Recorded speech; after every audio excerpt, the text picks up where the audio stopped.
going on, everybody? CaptainRoBear and crew here for Stormforge, episode 45.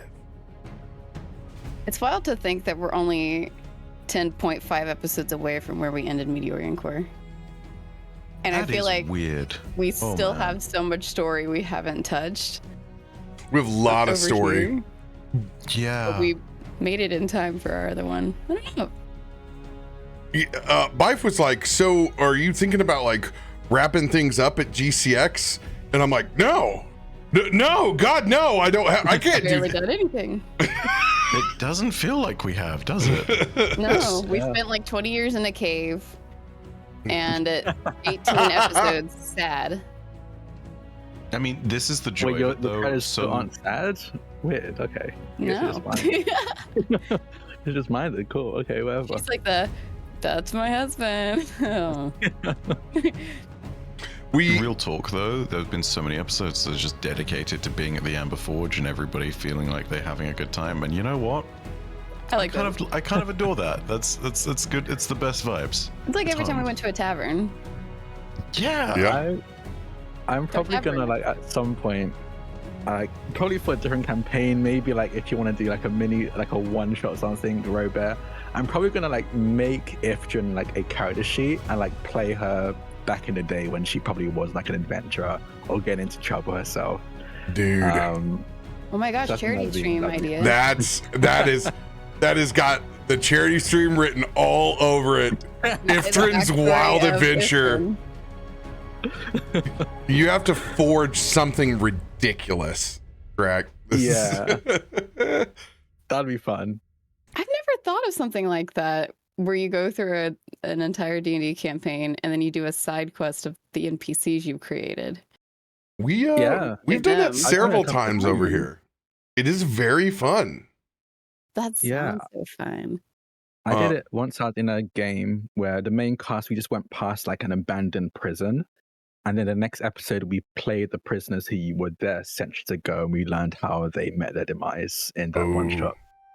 Yeah. Ooh. That's what I did with Biddy for the last St. Jude charity stream. Yeah, that Noah DM'd.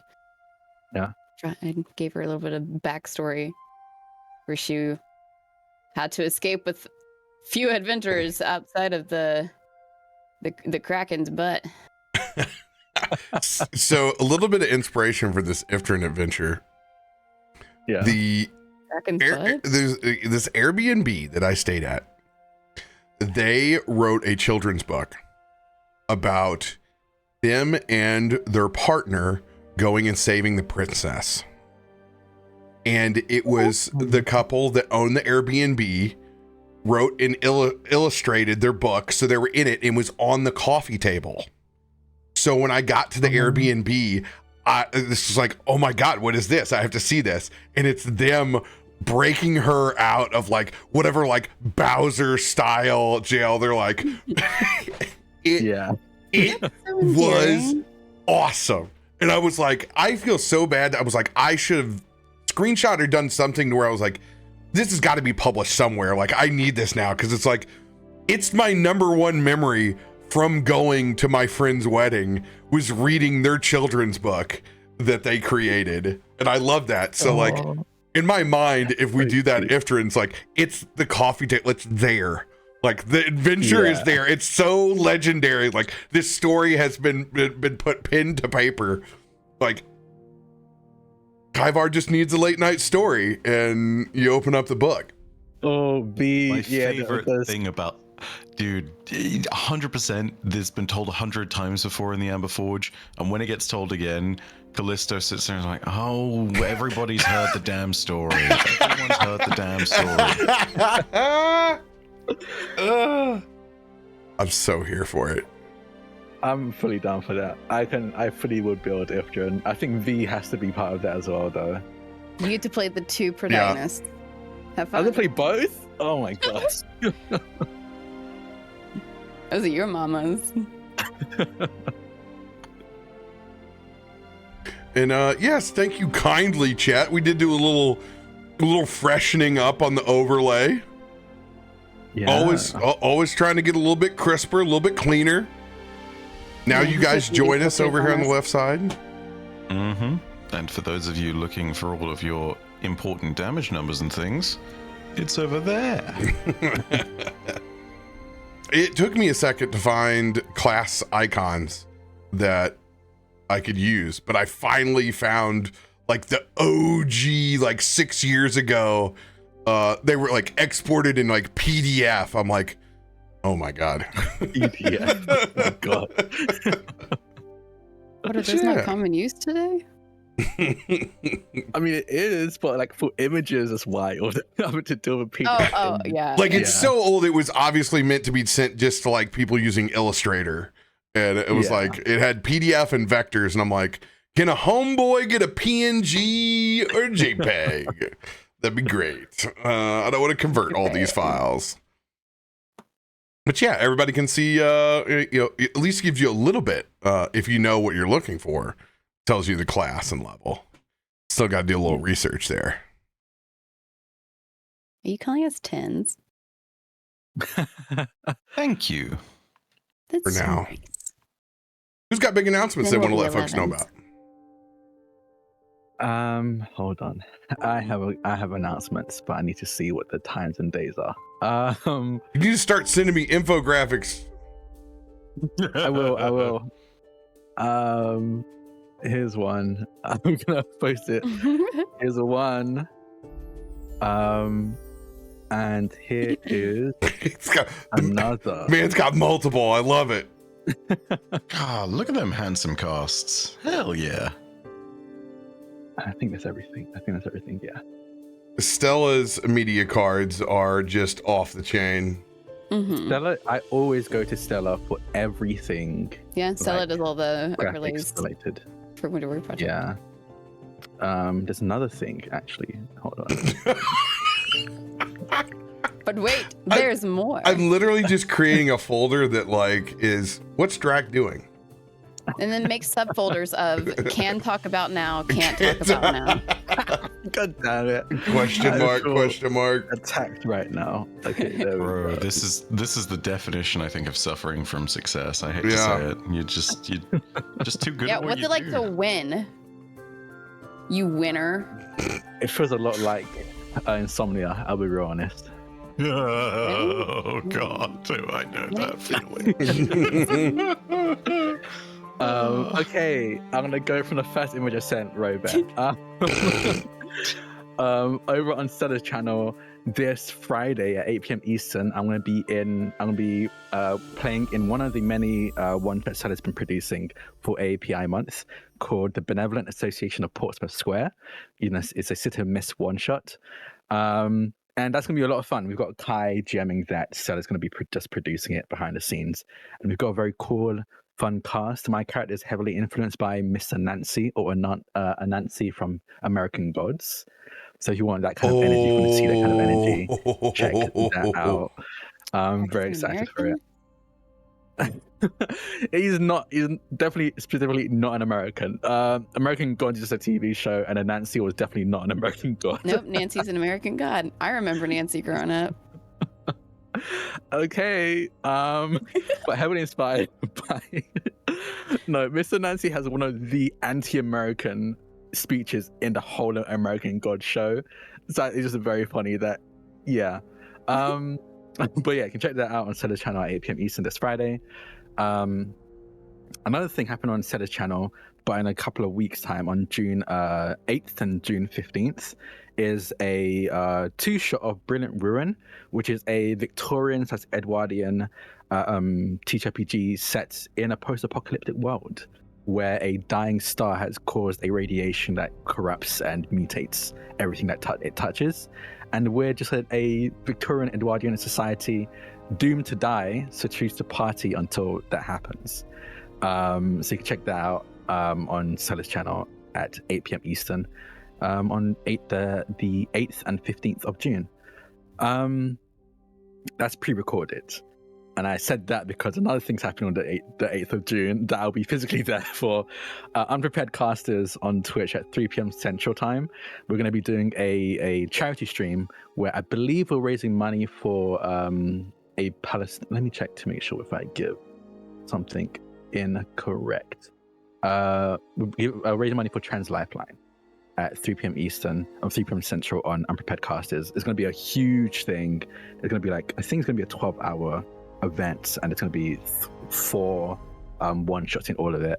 And the whole premise of it is that we're all playing we're all playing characters, and whatever happens to one character in the first session, the next person plays that same character and has to carry on that storyline and that mindset of whatever happened to that character in the next session, and it keeps going. And we've got a pretty cool cast. I think Brendan Lee Mulligan's going to be in the first session. We got Travis McElroy in my session, which is going to be very fun. I haven't played with him before, so that's going to be fun. But yeah, a bunch of other incredible people, incredible performers. Check that out for a very good cause. And that's everything. This is the most workout I think I've ever had on pre-show, but you know what? It's all in there now and labeled. So sorry. Hey, let's go. We got it all in there. Woohoo! Yeah, that's it from me. Yeah. What an incredible gentleman we have. Does anybody else want to try to top 3 media cards on the fly? I don't know about 3 media cards, but I do have art. I will not bother sending it to you this time. I'm on a roll right now, baby. Send me a piece. Send me one. Okay, let me go ahead and find this. So, there are a bunch of you who have been here listening to me work about. My brain is soup. I'm so sorry. Yeah.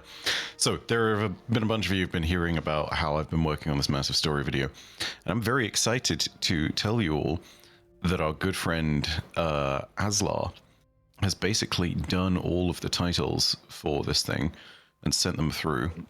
We're in the process of getting this stuff all edited down. I'm just going to make sure that I send you the correct one here. But it's kind of in the same art style as cutscenes in Destiny would be, which is really exciting. You're basically looking at something that's almost like an ink blot cutscene. Ooh. And he's great to see this. Yeah, he's made 38 or so of these. I don't know if the MOV will transfer, but I'm going to go ahead and see if I can send that to you, RoBear. Let me try and drop this into Stormforge. I do not know if the file size is going to be too big, but we'll see. It's almost too big. It's 480 megabytes. Send it. And you know what? Praise the sun. No longer on tin can internet can actually send this file. I can send it and it won't be halfway through the episode. But yeah. For those of you who don't know what this pertains to, this is a massive video that I've been working on for several months now, and we're getting to the final sprint of this. It is a video that basically reviews and recaps the story of 10 years worth of Destiny leading into this last part of this first saga.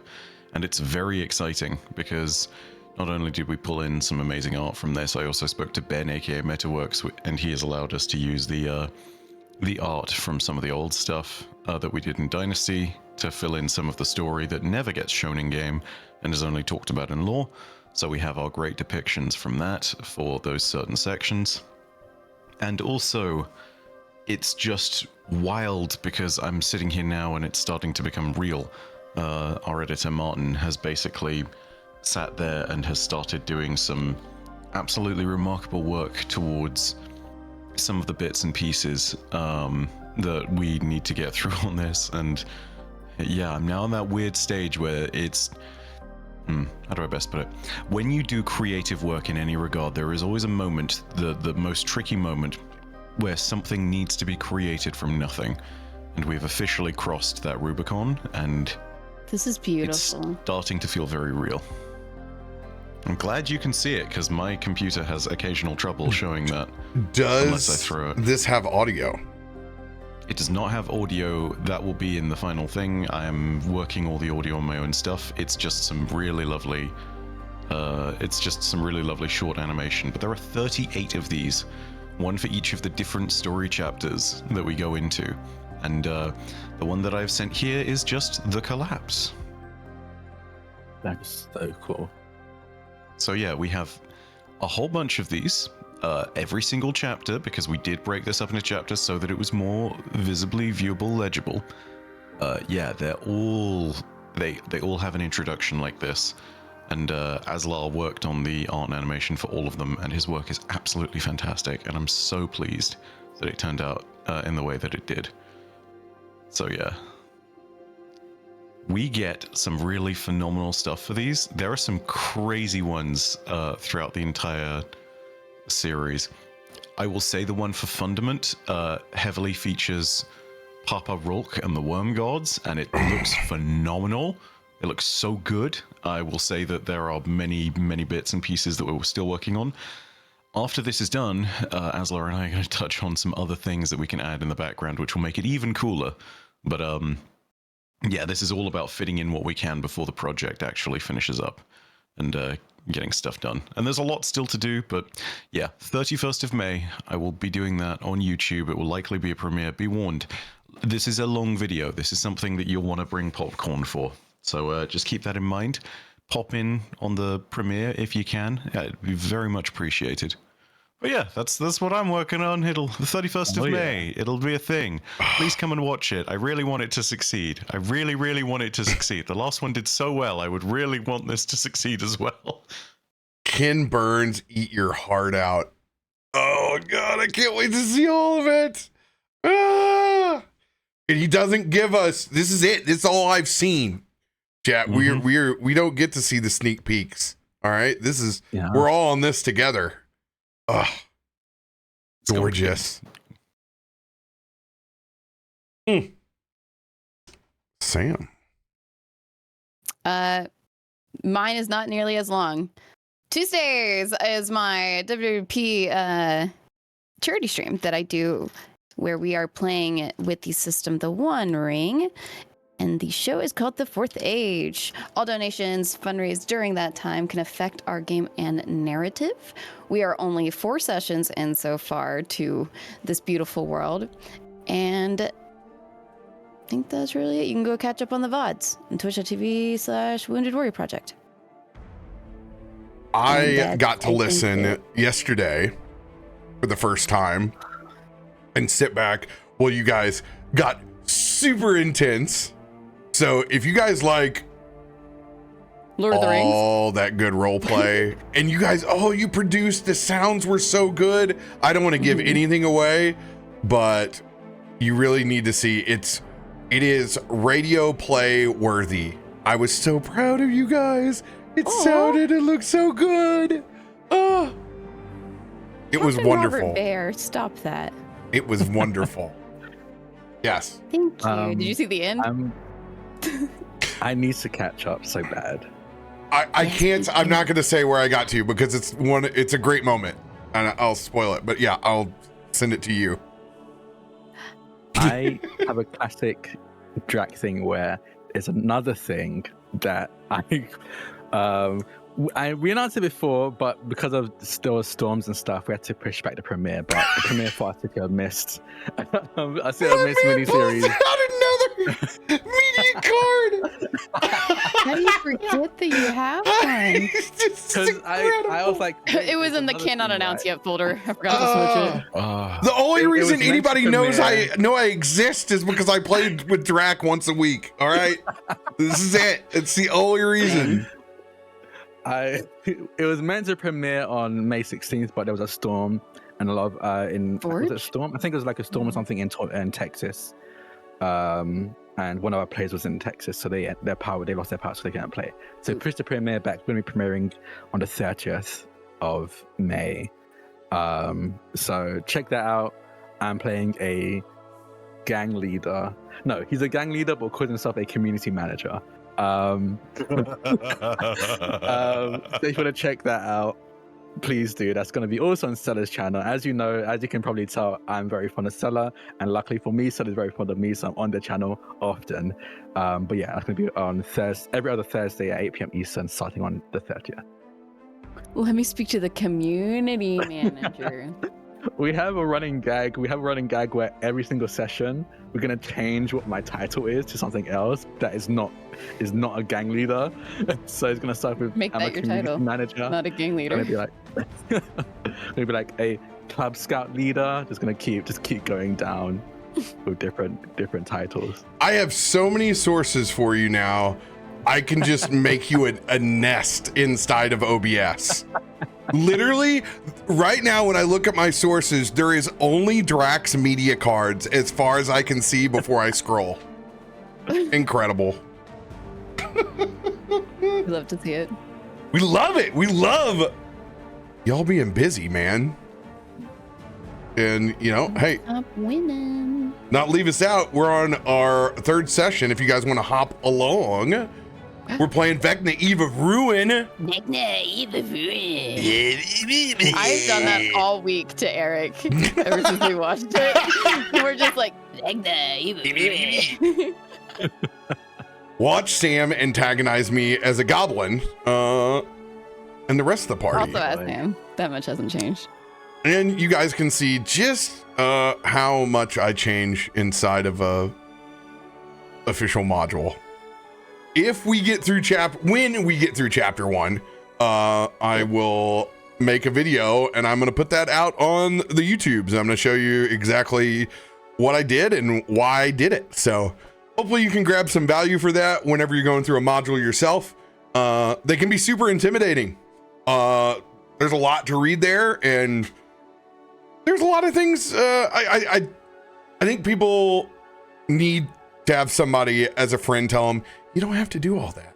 It's okay. Like you can pick out what you want. And this one, there is a lot. So that'll get here, hopefully next week after Memorial Weekend. But yeah, we are going to play Galadlaron. So after Vecna tomorrow night, I will head to the lake and I will be AFK until Galadlaron on Sunday evening. And then we rinse and reset and start over. Nice. Look at that official announcements. Man, we're getting pro. For folks that were with us last week with our myriad of Windows update and NVIDIA update problems, I did post the video today, begrudgingly. I really didn't want to. I was totally going to just give the recap and move on, but I posted the video. I put the disclaimer up just to show that even the most polished of APs, productions, and hang out with your friends can go incredibly south. So you get to see us basically just bantering over the fact that everything is broken while we hobble through combat. And then when it's done, we're like, oh, I think I need a cold shower from that D&D session. Yeah, so I slapped the disclaimer on it. It's there. Have fun with it, but by far, by no means is it the pinnacle of our production. But even though episode 44 was supposed to be our lucky one, it was very unlucky. Yeah, I died. You went unconscious. No, I'm dead. This is a new character we're starting. It's a new character. Her name's Loluphia. So indeed, we are picking up Post Anomaly. As our party has several tasks at hand, the looming threat of Yansi Ben and the anomalies that surround the city. What the heck is going on with Cymric, the grafter of realities? What lies below in the engineering tunnels of Stormforge? What is the Voshborg and the Silent Gear secretly plotting inside the city? Our adventurers have a lot on their plate, but they have one anomaly checked off. We'll pick back up on our vessel. Now outside the storm and free from skywolves. All conscious. A little worse for wear, but healed up.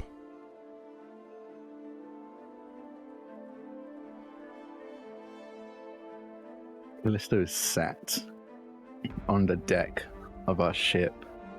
I think probably on a crate or something. And they're exhausted. I think they're very much doing the kind of slight groaning as their arms, their muscles, their legs are sore from having to, one, resist the winds in the anomaly, and just from the freezing cold breath weapons that we'll hit over and over and over again with. I imagine there would be small pockets of the air elemental that have been kind of carved out and are hovering just at the ready for everyone to warm up just a little bit.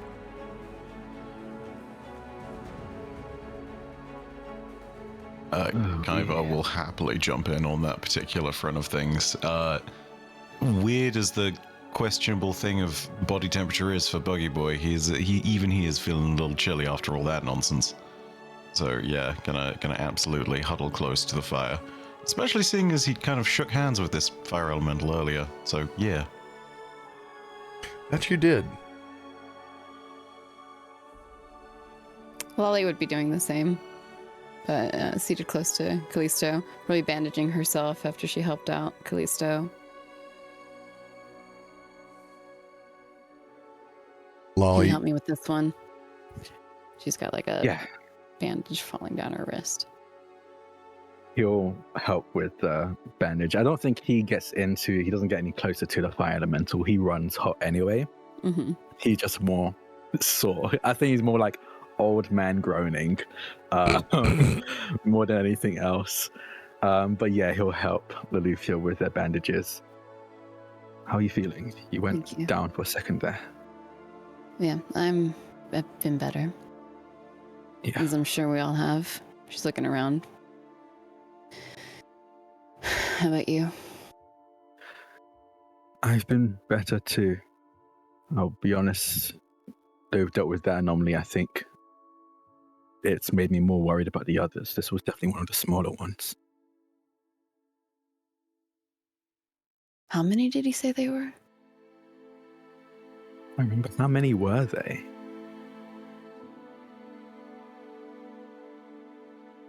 Five-pointed star. Did we get told a number? Oh, 5-point star. Okay. That's right. Well, we have 4 more to go. Yeah. I think we should see if they're, one, growing, how fast they're growing, and how much time we have to rest, because I don't think we can go straight into another. Lolly, you're going to feel a large fur coat draped over your back. Sinks. It's heavy, but it's also short because it's 100% Kelthuds. Oh, our sweet friend. After she gets this weight atop her and she looks up and sees Kelthud. Thank you. Kelthud is just in his overall bibs. He's actually sweating profusely in all this. I can't stand you working me up like that. You're welcome. Yeah. Do you want to sit close or no? It'll be too hot. He slicks his hair back and pulls down his goggles. It's a good thing we can't smell much up here. The air's thinner. Speak for yourself. I'm also grateful. He gestures with his nose just a little bit as he goes to get some serious fresh air from his anxiety up on the helm.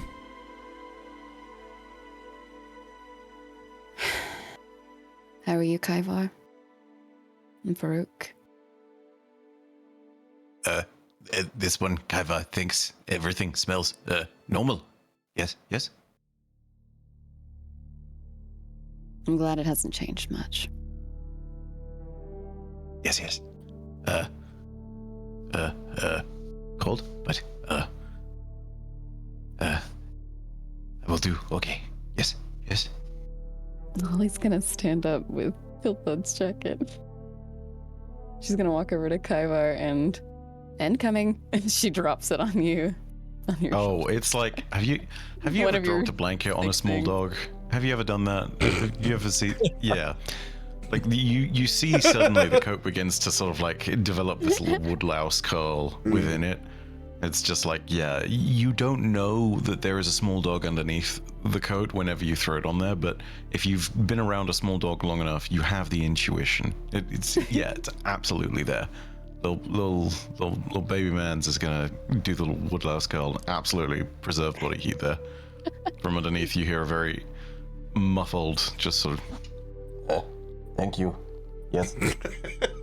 You're very welcome. And she goes back to sit. I don't know if anyone gets any cozier than Kaivar. I don't either. Farouk is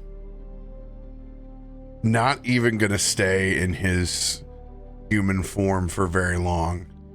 He, with Farouk, his golden eagle, and Zekias flying along, he too is going to turn into a golden eagle, and he's going to fly.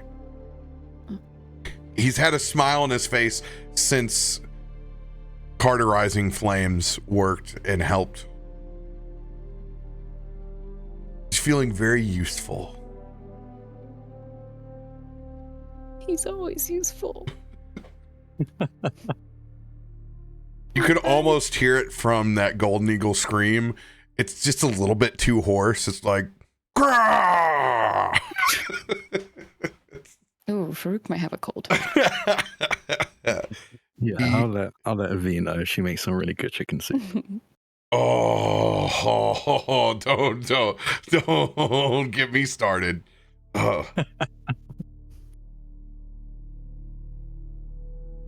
And for a brief moment, you all are able to enjoy Stormforge not inside the constant storm after the anomaly. But it doesn't take long as you guys see the anomalies reposition. And that storm begins to set in.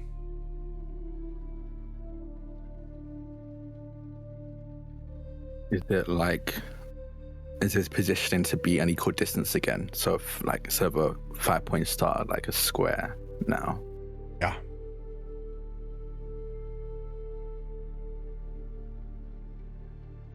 Thunder rolls. Lights come back on the city below. It is but a brief respite.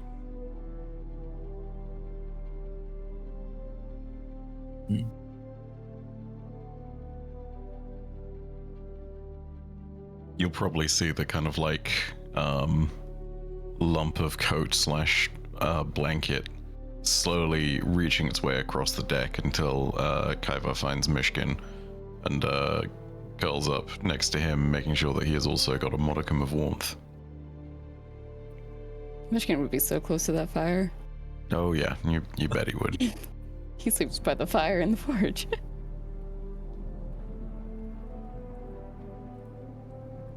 What do you think our game plan should be? Rest and right into another? Get more help? We don't know how long these anomalies are going to be here for. Yeah. And we have things that are also getting closer. So we should take care of some of the dangers now before it stacks. Yeah. I hate to break it to both of you, but it seems to be stacking on all fronts. Yeah, not vocalizing it felt better. Agreed. What do you think? should we keep handling these anomalies? Shift our focus to what's inside Stormforge?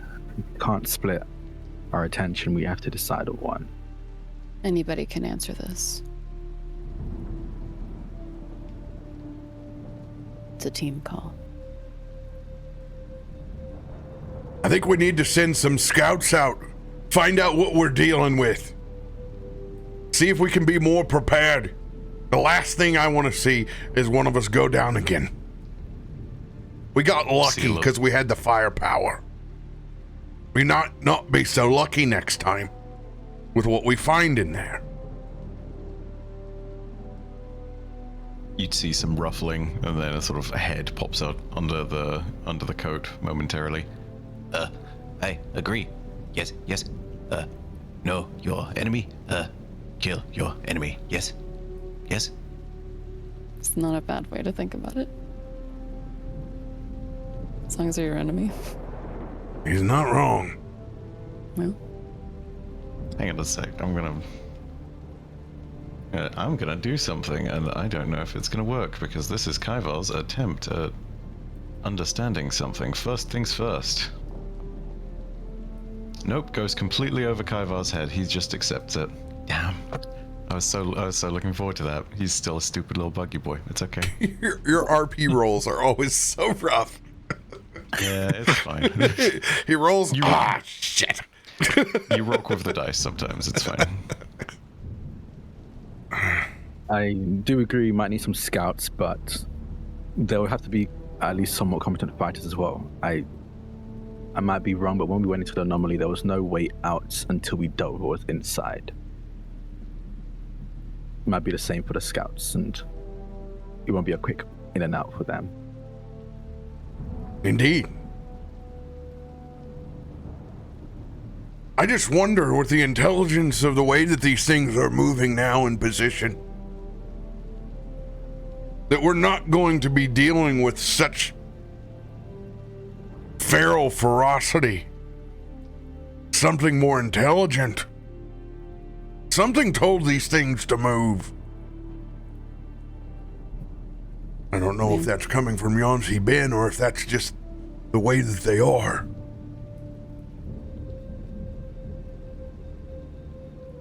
Could Lolly tell if it was just coming from Yonsi Ben?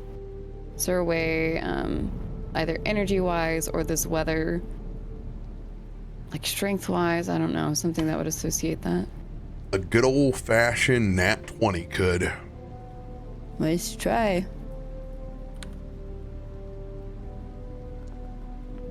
Oh my gosh, we're getting threes this session. Yeah, it's we're off to an interesting Things start. come in threes. That's what I always say. This is a storm of storms. Like an onion, it has layers. And 4 more of them stand in control of the environment of Stormforge proper.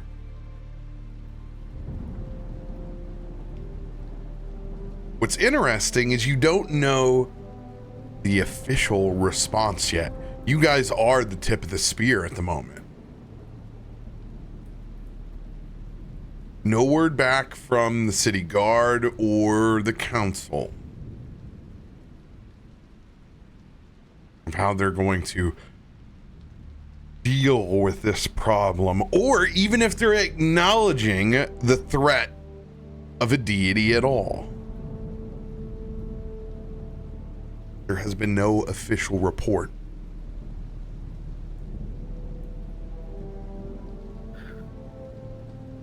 If we're going to ask for scouts, we can reach out to the Grand Warden and see if it can give us some wardens to scout around. If this isn't from Yahtzee Bin, if there's some hopefully more mortal creature, person, commanding these anomalies to move around, they might be nearby. Maybe we can find a spot a storm isn't around. They'll need some kind of vantage point to see what's going on. I'm not opposed. And I think if we do reach out to the wardens for scouts, I think they should always be accompanied by someone from the plane of air. And I'll look to Farouk as I say that. Would there be something we could do? Farouk and Zekias and Parikh have been hovering by and listening to this conversation. He will pop out of wild form and kind of tumble roll back down onto the dock. Zekias, would you be able to spare some of your best scouts to help us in this endeavor? It would be all pleasure. We are here to help and aid in any way in which we can. There are other Aarakocra that prefer to use their hands not so peacefully. Thank you. Zekias. Yes. Good offer. Get birdmen and other birdmen to help. Yes. Is good. Great warriors, strong fighters. Yes. Incredibly. You should see how they move. Their monks in particular. Unbelievable. Very dangerous with their hands. You blink and you'll miss them, I promise you. You sound like you wanted to say something. No, I think it just means with some wardens and some folk from the plane of air scouting, we will have time to rest. Without feeling like a waste of time, we can report what we've gotten so far to the Grand Warden. And hopefully with whatever knowledge we get from the scouting, we can move on to the next anomaly. I think tackling, at the very least, the medium-sized ones next would probably be best before they can become large. Okay. Agreed. All right. Kaiva? Yes. I agree. Yes. And what about you, Myshkin?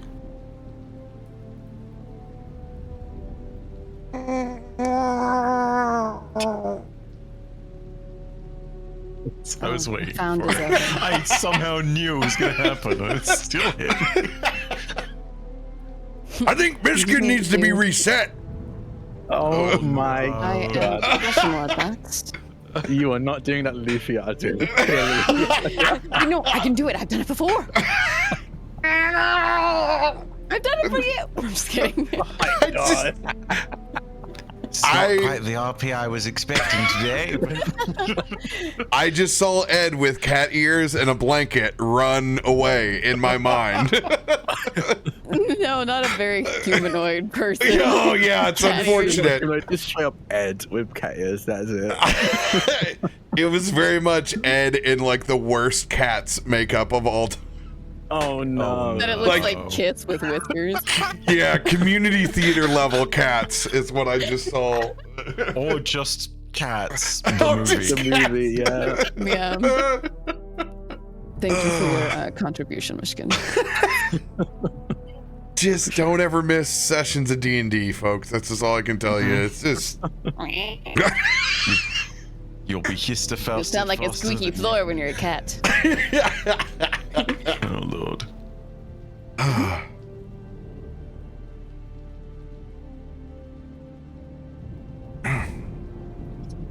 Oh, how many kids does Ed need for this?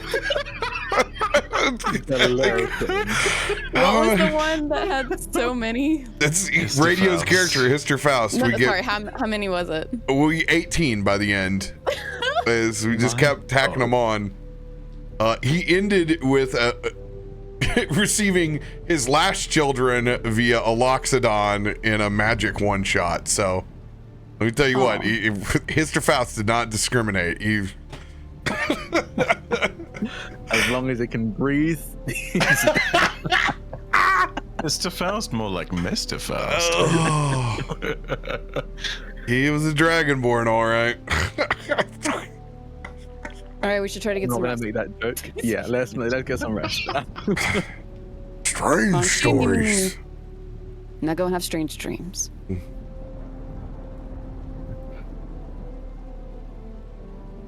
Faroük takes a couple steps back towards the actual captain quarters.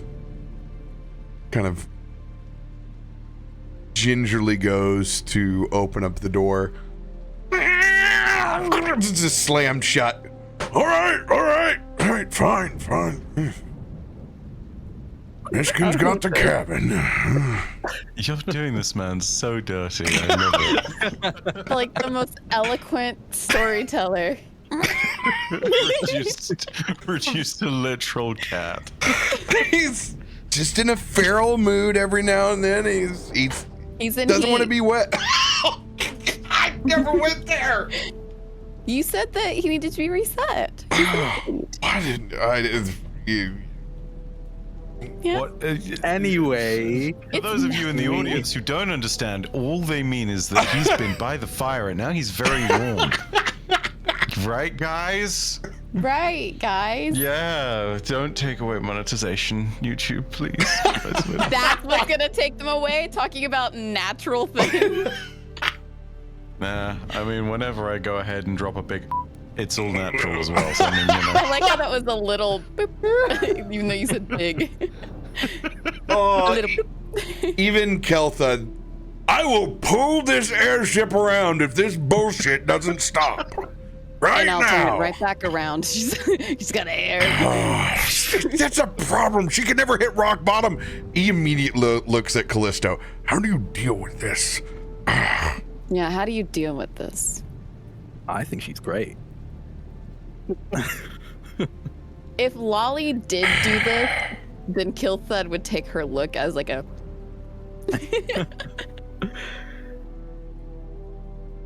We should get some stuck rest. like Well, let's get back down first. I don't feel like sleeping in the rain, and the cats claim the chamber, so let's get back in the Stormforge. Yeah, that sounds good. All of you get some rest. I'll head over to the Warden's HQ and update them on what we've seen and the rest of our plan. Getting You connected need with a lot of the rest too. I will leave with Yeah. Zekius at the top of the city. I'll try and recruit as many scouts as I can. Sounds good. Where should we rendezvous back at? Back at the Warden's Lodge? Or the Scouts? Oh, excuse me. I I'm think sorry. Warden's Lodge is Lodge. ideal. Yeah. Okay. All right. We'll get ourselves some rest, and I'll see what me and Zekius can round up. Appreciate you. Thank you. All right. I'm ready for bed. Lolly says, brushing past you. Good night, everybody. As the airship pulls past, and it's one of those rolling stops. You can, only an Aarakocra or someone with wild shape can kind of tuck and roll and hit this Right. as That they little night peel off. bed. Good night! As he turns back into an eagle. I don't know why that threw me off. Caw! After midnight, I turn into a pumpkin. I don't wild shape very often. I like wild shape for fun. Yeah, it's true. Yeah. Be wild shaping is an excellent use of And- wild shaping. If you could fly, bro, those be using Easy those choice. wild shapes up all the time. Disney, I would not be walking 15,000 steps. Eagle mode, boom. Eagle mode. Even better, you need to go ahead and get across the lake at Epcot. Bam, gator. Oh, Easy. no more waiting 3 hours for that little petty boat. Instead, it's 4.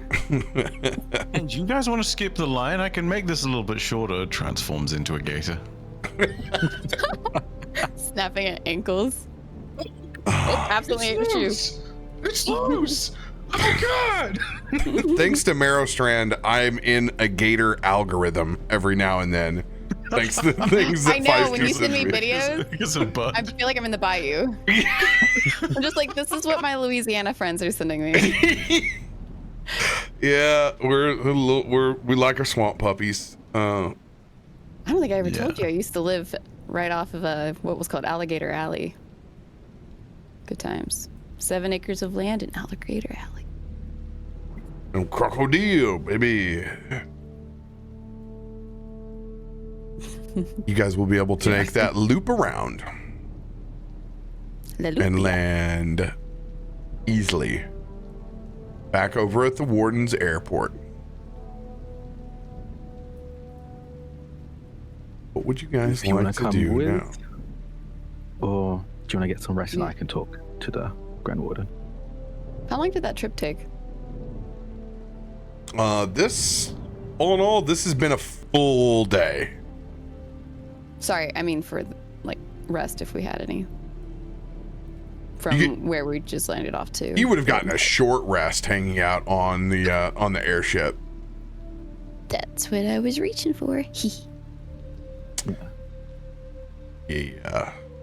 Just gonna input that real quick. Doesn't do too much for me, but yay, Bardic Inspos are back. Have bugger all for spell slots, but the rest of it's fine. We'll get more sleep. Well, you can stay asleep. Lolly's just gonna go with Kallisto to do there. I mean, are we going? This is actually a pertinent question. Where will the airship dock? Is it just gonna dock back at the lodge? Yeah. Warden's Lodge, yeah, they're just gonna go to. And then you can sleep on the ship if you want, but also the Amberforge. Hey, get the full rest. Kyvar knows where his comfy crate is. He's gonna, if you guys are gonna head back to the Amberforge, he's gonna follow, like 100%. Yeah.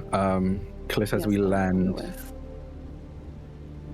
Kallisto and Loluphia will head to the Warden's Lodge, or I guess, and specifically head to the Grand Warden's office to give them an update and run this plan of getting more Wardens and teaming up with their Plane of Air plan by them as well. All right.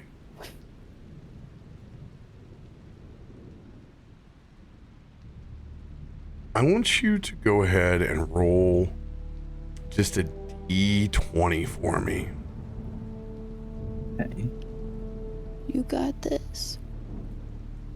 Just a quick question before I roll this. Do we want a high number or do we want a lower number? You want a high number. Okay. 1 nat 20. Nat 13. Lucky number. Nat 13. That's my 13th reason. Oh my god. What? When you all arrive back at the Warden's Lair, or Warden's Lodge, Warden's Lair. Warden's This whole time we were villains, we tricked all of you. The anomaly is mine. Once we removed everyone from the outpost, our plan could be achieved. See, Kelford, I've been trying to get to the next level of Dark Warden, but I just can't get my evil cackle right. Nobody takes me seriously. I do it, and everybody just points and laughs, and I give up.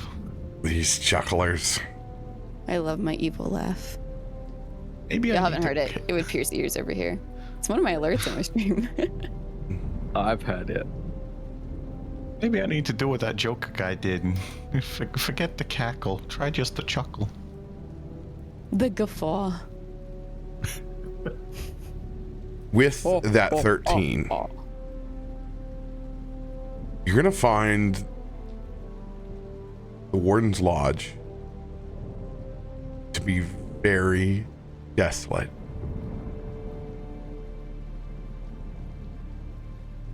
That's not normal. There is only a very exhausted and sleeping Ian Cuttlescar, still laying on one of the roller boards. As you can see, they have been working on everything from loading munitions, cannons onto airships.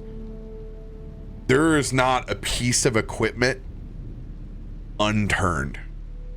It looks like the entire time that you've been gone, everybody has been feverishly working on the rest of the equipment to be able to make whatever ends meet with these other anomaly. You haven't heard it this quiet inside the lodge proper in a very long time. But you can hear it. There are bunks absolutely stacked in here. There's more equipment laid out, ready to go, than you've probably ever actually seen. Because most teams come together, grab their stuff, and then head towards a post. You're more of a small special teams kind of unit. There's not this level of mustering that typically goes on, but it is all hands on deck, and you can tell everybody's catching that quick snooze. It may only be a half hour or an hour, but at the moment, everyone's getting a small slice of rest as well. Poor Ian, covered in grease, laying there, still has a wrench in his hand. You can probably hear at that point, he's just sort of talking to himself, muttering in his sleep, subconsciously. It's just kind of elbow grease. It's no, the munitions go and dormitory, talk away munitions goes. I wonder if he and Kilthud have talks in their sleep. Kilthud takes the biggest sandbag that he has on the side of his airship and eats it about 5 feet away. So it's a good 25-foot fall of this giant sandbag, and the clap that it makes when it hits that cement floor sounds like a gunshot going off inside of the warden's lodge. Just gonna roll this real quick. Oh god, he's an artificer, right? So say this. Lolly jumps like toward Kallisto, like ah. Oh yeah, no, 100%. This is a fail of a dex save. You immediately see the it goes worse than just falling off the rollerboard. The rollerboard has kind of propelled in one direction with the start of Chuckles, and immediately or Cuddles rather, and immediately. I've done it again. Maybe that's the nickname we gave him. Yeah. You just see the thing of the board flying forward and Cuddles very much hitting the ground hard. Fails reaching for his immediate sidearm because hearing this, it sends him with a start like. What? I was ready to shoot you. The wrench goes up. There, you can hear. There's at least 30 people running down the hallway, just screaming, "What the is going on in here?" Lolly's just glaring at Kilthud. Kilthud looks left, right. Glare at Kilthud, and I just go, "We have someone to speak to, Kilthud. You can explain yourself." And Kallisto's gonna walk by towards the Grand Wardens. Lolly would do it. Oh, Kilthud hides. He drops. Just immediately. Kilthud's rolling stealth. Hang on a sec. I'm gonna roll perception. I want to see how I can point them out. Oh god, I'm gonna roll 2 of these for perception checks theoretically on Chuckles. I'm saying that he has perception, or what's hard. Oh, that 20 was there! I The see 20 was you. there! No! Flat 6. Lolly's gonna really get ya. Oh. 2 seconds. I'm gonna roll Chuckles at disadvantage. I'm gonna say he has +1 wisdom, but no perception. Remember, we have him. He's in here. He's in here? Is he in the PCs? Yes. Oh my god, hang on. Here you go. Bife, you're now the owner of Ian Cuddlescar. Cuddlescar. Oh my god. There he is. You should see him now. Oh He's my in god. NPCs. Yep. With his damn like. He's a level 3 artificer. Look at this. This is very Bilbo looking ass. And literally, yeah, I was right on the money with +1 perception right there. Oh! But hold on, we're gonna properly do this at disadvantage. Oh. There it is. The 4! That's all I need, baby. Good number. I swear to God, Killthud, when I find you, I'm gonna beat the brakes off of you with your own airship parts. I'm gonna find you. I'm gonna take these wrenches and I'm gonna leave them somewhere where the sun doesn't shine. That's right. I'm gonna throw them in the exhaust port of your airship. Like a small inchworm, he's taken refuge underneath his coat. And Kelthud is walking on his hands and knees, trying to go back through the base of the airship and down so no one catches him coming off the side right now. She saw you at 18. And Lolly's gonna. Sorry, go for it, Sam. Oh, I was just gonna say Lolly's gonna point like this. He's over there. This is not going to even be scratching her nose. Everyone, it's going to point exactly to where Kelthud is to all of the wardens who are shocked awake. I was like, it was Kelthud. Lolly's gonna like backhand your stomach, like stop. Oh my god! You see the Grand Warden, Alan Kruger, come out with like a sleep stocking in a robe. What the hell is going on in here? Well, apparently Kelthud threw a massive bag of flour. I don't want to hear it, Cuddles. I'm looking for him. I'm gonna give him a piece of something. Oh, hi, Kaivar. With the failed perception check, and with a failed intelligence / investigation at disadvantage, totally has walked past Kelthud under the coats and has thought it's clear. It must be Kaivar. It must be Kaivar. That's it. I'm so close to being clear. All I gotta go is just a little bit further. Kruger sees the busted open sandbag on the side. This is not the first time that Kelthud has thrown a sandbag 30 feet down onto the ground. God damn it, Kelthud! When I find you, I'm gonna put Ian all the way up your ass with his wrench! As you can hear, everybody busts into laughter as Kruger goes climbing up the ship in his robe with his stocking cap. Always seeing such a stoic man. This is shocking to Loluphia. You woke him up in the middle of his sleep, I imagine. That's why. Who is this man? I guess just never wake the Grand Warden from his sleep. This would That's be wild.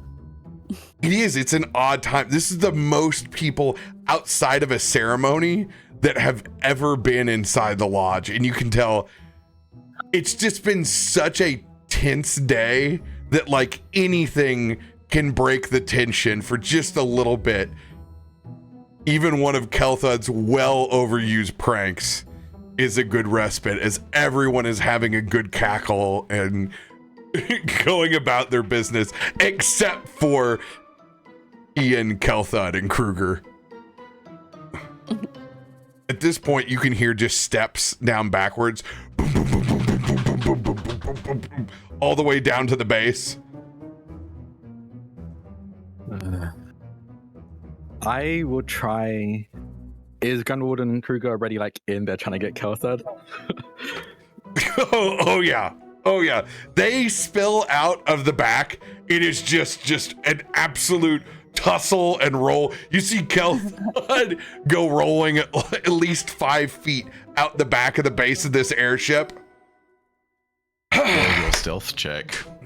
Flat. I'm just gonna throw it out here. There is your line. You gotta be this. You may be good, Kelthad, but you were never a collegiate wrestler like me. I was a collegiate wrestler. I've heard rumors. What's everybody looking at? We got. Straightens up. Doesn't make any more faces at him. I would like subtly go to him, like acknowledging the kind of high, like lighter mood the rest of the wardens are enjoying. They don't want to quite ruin it, but they do have business to talk about with Grand Warden Kruger. So they're going to go over and just say, "Sir, can we talk to you? We dealt with one of the anomalies. We just want to give you an update and a plan we have." Kelthad, you better fire up that coffee now. All right. And it kind of shit rolling downhill. You heard the man, Ian. Let's go over here. Let's get the coffee ready.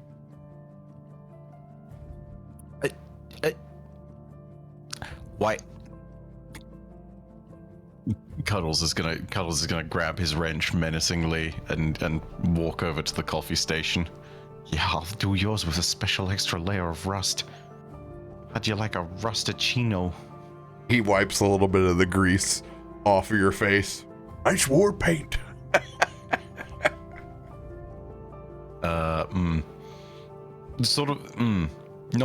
Not really accepting the compliment, but also accepting that is at very least the closest to being part of the gang that he's felt for a second. Cuddles is just gonna keep going, just like, what? Jesus, Lathander Christ. Oh no, not another. Kruger will beckon for you to come back towards the war room. Well, he goes with. Would Kaiba join us, or Kaiba, are you going to be? Oh, 100%. I'm going right there with you. If you guys have gone somewhere, Kaiba has followed. Like, yeah.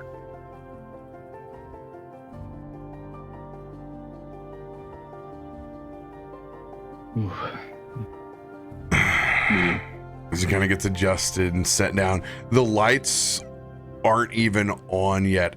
It's very, very dimly lit.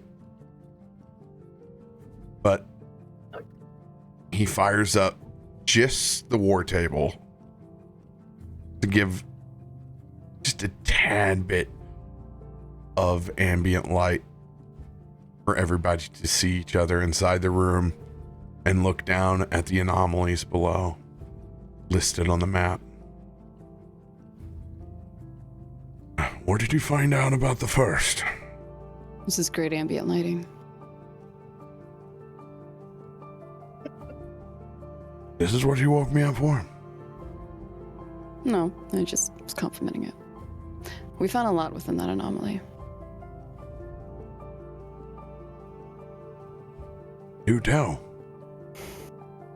Kallisto, do you want to share? Yeah. We went with the smallest one, just to gauge exactly what's happening. Just from entering it and from our friend Zekias, we made contact with some of the people that are airplane. Zekias is a friend of Farouk's. They explained to us that these anomalies are linked to the things inside of them. So we had to deal with what's inside to deal with the anomaly as a whole. So when we went into this one, we found a fairly small pocket in comparison, but filled with skywolves. Skywolves? Yes. Yeah. It was a pack of them. I think maybe 7 or 8. I think it was 8. I might be wrong. Oh, bother. It was a tough fight, to say the least, but we managed to get out and deal with that. The moment we did, the storms cleared up for a moment. I'm sure you noticed that. But then the anomalies, they shifted. And on the war map, I'll move the anomalies into their new locations to indicate where they are now. This is making sense now. We didn't even think that you cleared the anomaly. It happened so fast. There was only a little bit of sunshine to be found before we turned in.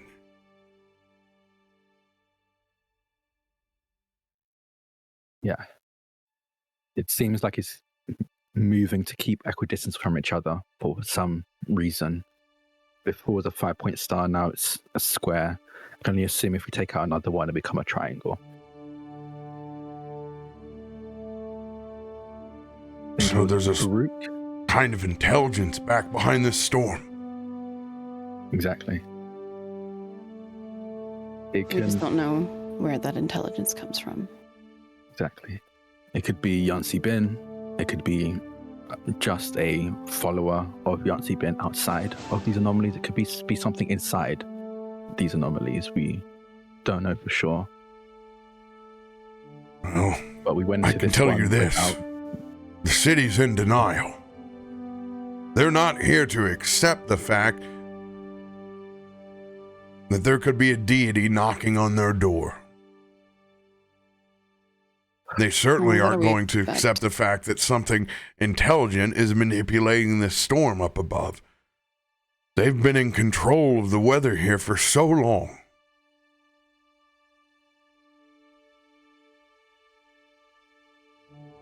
There's more than just Stormforge itself here at stake.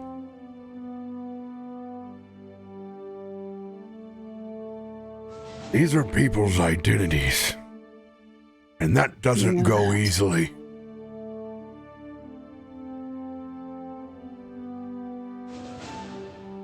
I'm glad that you have sought help from the Aarakocra. Thank Farouk for that. You've deputized well. You've got a diverse group. Somehow. Motley Crue just found each other. It's obviously a key to your success. I agree.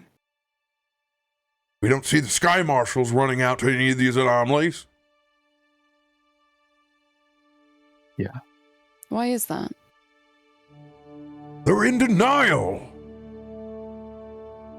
They don't believe the threat that we believe. Even somebody who's in denial would send out somebody below them to go and make sure of that, so they're right. So nobody from that team has gone out to explore at all. You can't say that. There's plenty of unofficial business when it comes, especially to them. The greater state of academia, they know all the answers. Holly looks at Kaivar. Kind of like you. You know all the answers.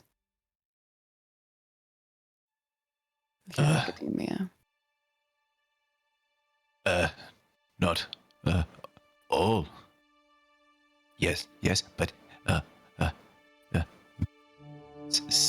some. Kaivar's gonna go ahead and he's actually been very cagey about it up until this point, because he doesn't know the Grand Marshal and whatnot, but you guys have interacted with him enough at this point. Kaivar is going to openly use the book, and can I do a Bardic lore check on anything at this moment? What do you want to lore check? I mean, further to the inquiries of the group and Sky Marshal. I'm so glad that you picked up what I was throwing down. It's like, hey, Kaivar Bife, you have knowledge, use your thing. What do you want to know about the Sky Marshals. What would potentially prompt them to actually get involved? And like whether there's something that would maybe push them over the edge. I've looked at some of the histories of Stormforge. So there's some potential history of the organization there, but I don't know if that's go for it. Ingrained enough because All right. Okay, here comes our roll. We are still blessed, so not great. The good news, most of the stuff that you have read that involves the Sky Marshals is pretty surface value. It's high priority, sanctioned by the academic state.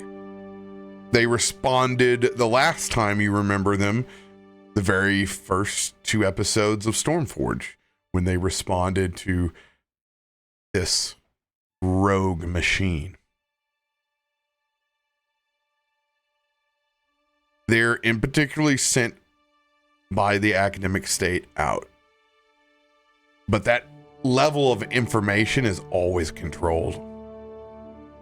You all know yourselves that there are particular units, including Agent 47, which had a separate agenda.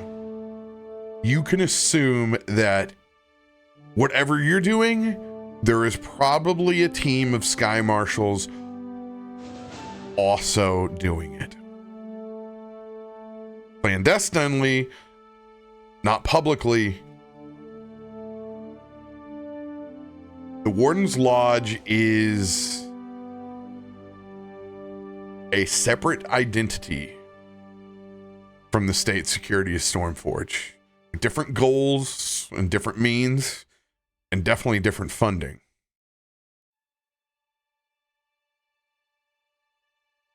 But what you know right now is the official response is nothing to see here, just very strong storm aura.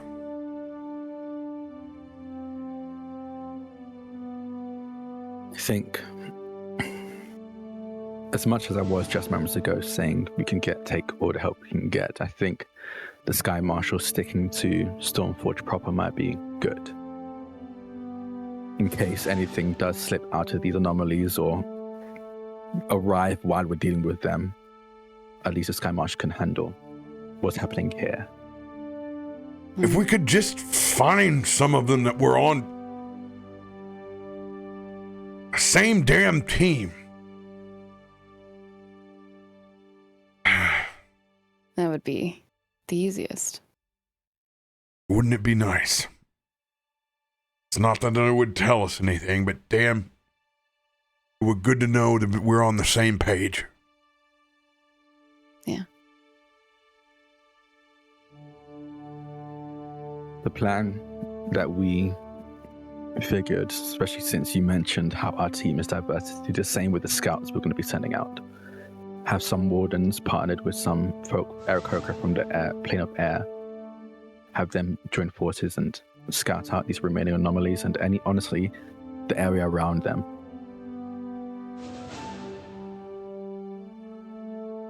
They could potentially even see if there's anybody else scouting them out. Exactly. I think I know just the right person.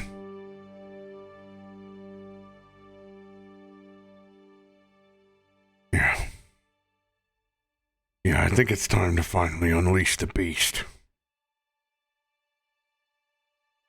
The beast? With all due respect, please elaborate on that. I want you to roll both a history check.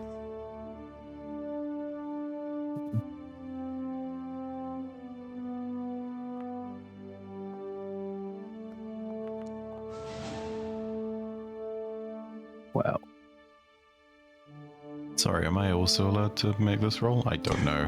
No, this would just be a warden. This one's just a warden's roll. The Gotcha. beast is a nickname for Usa Taliandro.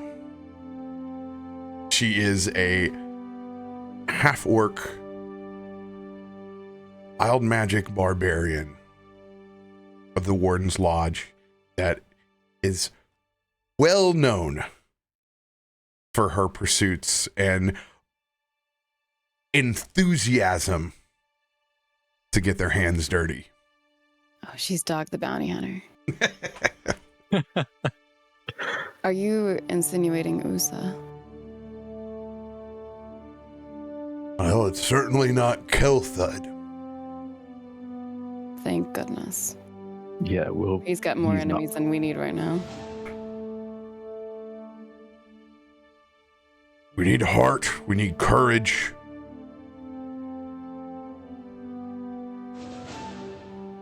If these anomalies are only worse than what you encountered with these skywolves, we'll need someone like Usa on the front line. I'd be delighted to have her. Vera Cockers, no less. Yes, they'll be meeting us here in a few hours. Farouk is doing the talking with Sikias right now. Well, when Usa comes down from installing whatever number of lightning rod tower that she's on right now. Does she need assistance? I can help. She prefers to ride the lightning solo, but please, by all means, she won't let any of us ever help her.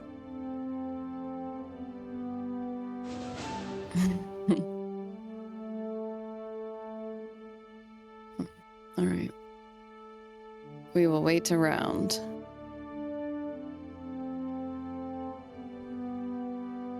So, which one of these anomalies you are planning on tackling next? The next size up. Yeah. Slowly take them out and then take the biggest one out in the end.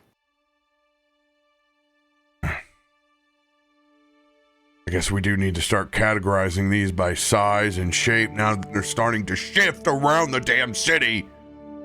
I had this listed as the east.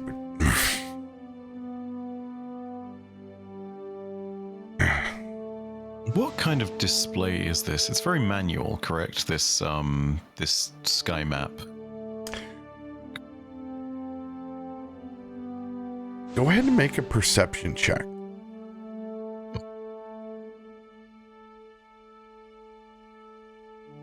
Come on, Kaivar. There we go. Oh man, these rolls today. 2, 3, 2, 4. God damn. Kallisto and Lolly can also make rolls on this. Perception. Or investigation, either one. My roll is terrible as well. What's happening? Our lucky number 4 has come back to haunt us. Oh, thank God. Thank you, Sam. Sorry. What? Yeah. Now that one of us can kind of see. Your husband deducted 4 from your 20 roll, so now you guys have the 2 dice and you have to deal with your things.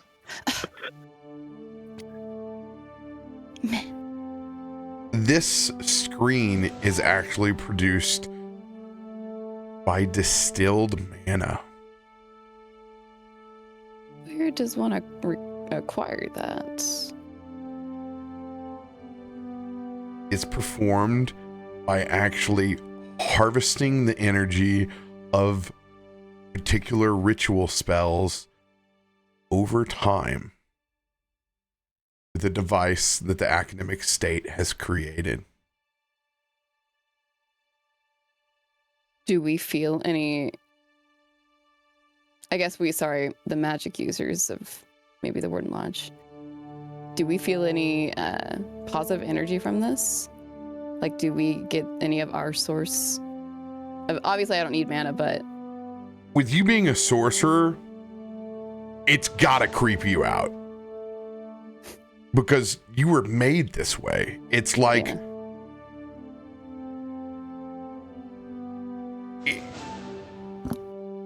at its best points, it feels like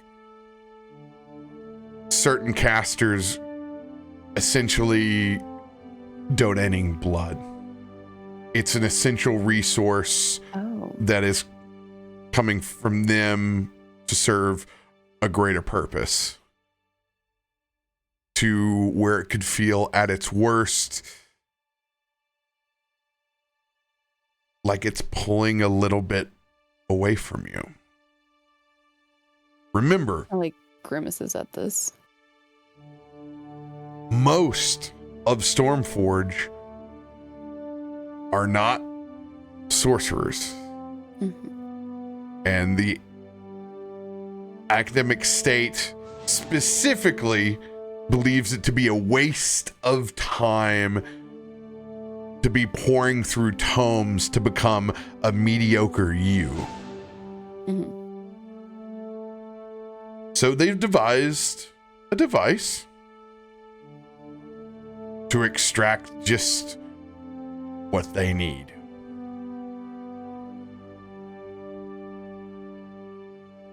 And there are people more than willing to participate in the process for science and money. Hope they get paid well. Yeah, she just doesn't react to much else other than like the initial.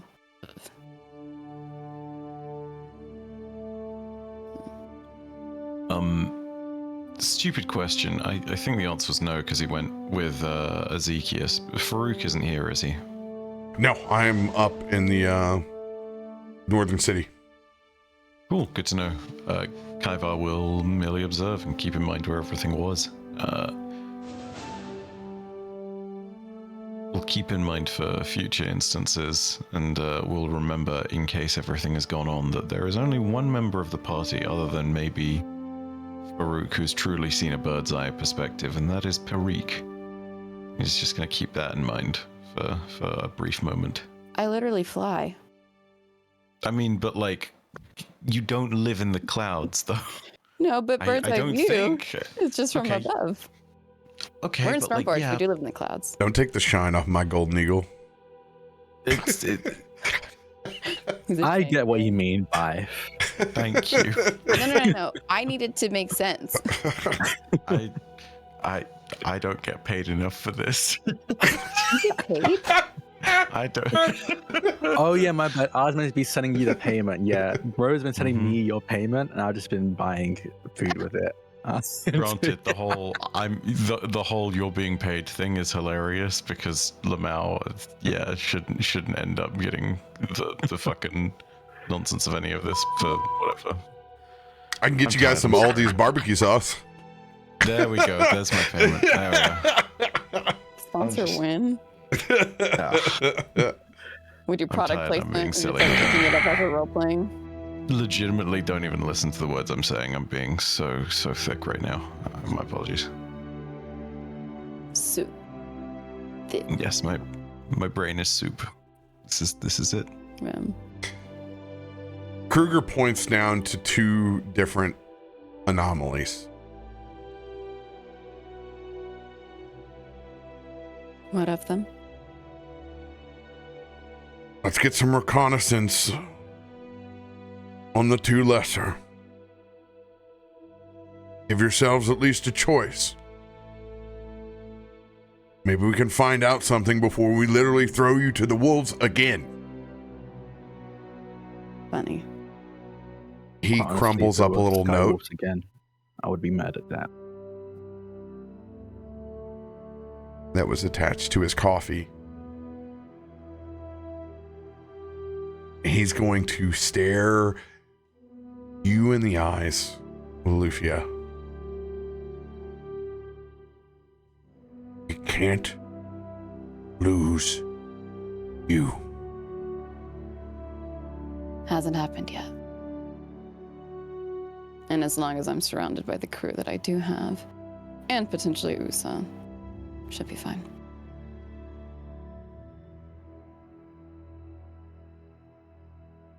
You know he doesn't tell me things unless it's serious. He's far from a tattletale. As he crumbles up the note that was attached to his coffee.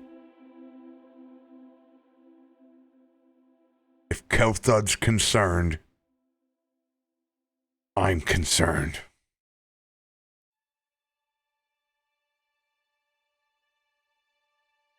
Gotcha. We need to do whatever it takes to prepare you, so that doesn't happen again. Then what do you recommend? Listening to our scouts and not leaving before they come back. I will not be opposed to some rest. Good. No more sandbags. Well, that is Kel'Thuz's doing. Yeah. No, quite frankly, I'm not entirely sure why he did that. It was very clear that this place was packed with sleeping wardens. He's a part of your crew. Yeah, I'm one of the best cooks I've ever met. I can still be mad at him. Big agree.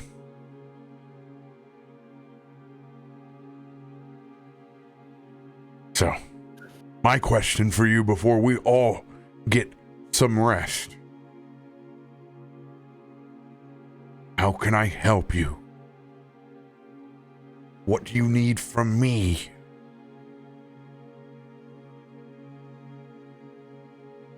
Do you have anything that can help with the cold? The sky walls, maybe even thunder or lightning. I imagine we're going to be coming across a lot of that. Sky walls had a honestly very freezing cold breath. My God, Luckily, yes. To it, but we have more boots of the Winterlands here than we know what to do with.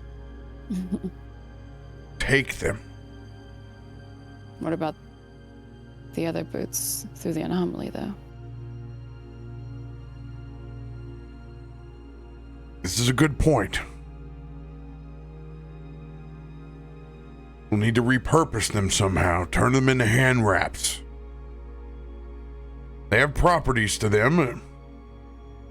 Ian! Ian! No rest for the wicked. We're gonna need to repurpose these boots of the Winterlands. Oh, come on. You can't be serious. Serious as a heart attack. I'm gonna need to take a shower. I'm covered in grease. Don't you worry, you get to take the second shift. Kel'Thuz's gonna take the first. You're the son of a...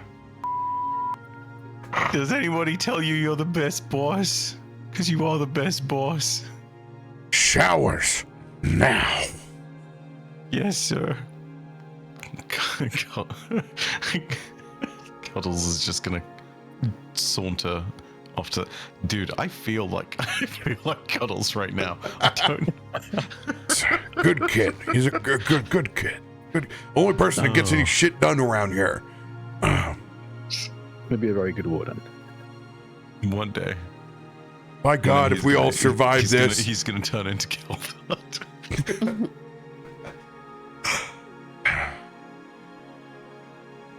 As far as the lightning goes, Usa will be able to help you there. Do we know what that means? There is a reason why she is the one who works on all the lightning rods that are positioned around the Warden's Lodge. Highly resistant and has the gear to do so as well. Ooh. Mechanically, there are some lightning rods that are fused with immovable rods. Ooh. And Usa uses them to place and triangulate between her attacks to keep up the resistance to lightning. That's really cool. I haven't seen an immovable rod used like that. Right. She's a beast for a reason. Yeah, no kidding. How long before it should be coming down? I want to get rest first, regardless. She could be up there all night, but I will make sure that she knows that her presence is requested for the next anomaly. Okay. Thank you. Good, because I'm falling asleep on my feet, I'll be honest. Well, you all get your rest. We're going to try and get some reconnaissance so you have at least some information to make a choice. All right. Thank you, sir. You're welcome. As I start exiting, Blake's gonna look up at Kallisto, but not after we shower. Yeah, no, I I'm cannot lay showering. next to you like this. Okay, I don't smell that bad. No, I feel disgusting. Okay. I wasn't going to say anything. But...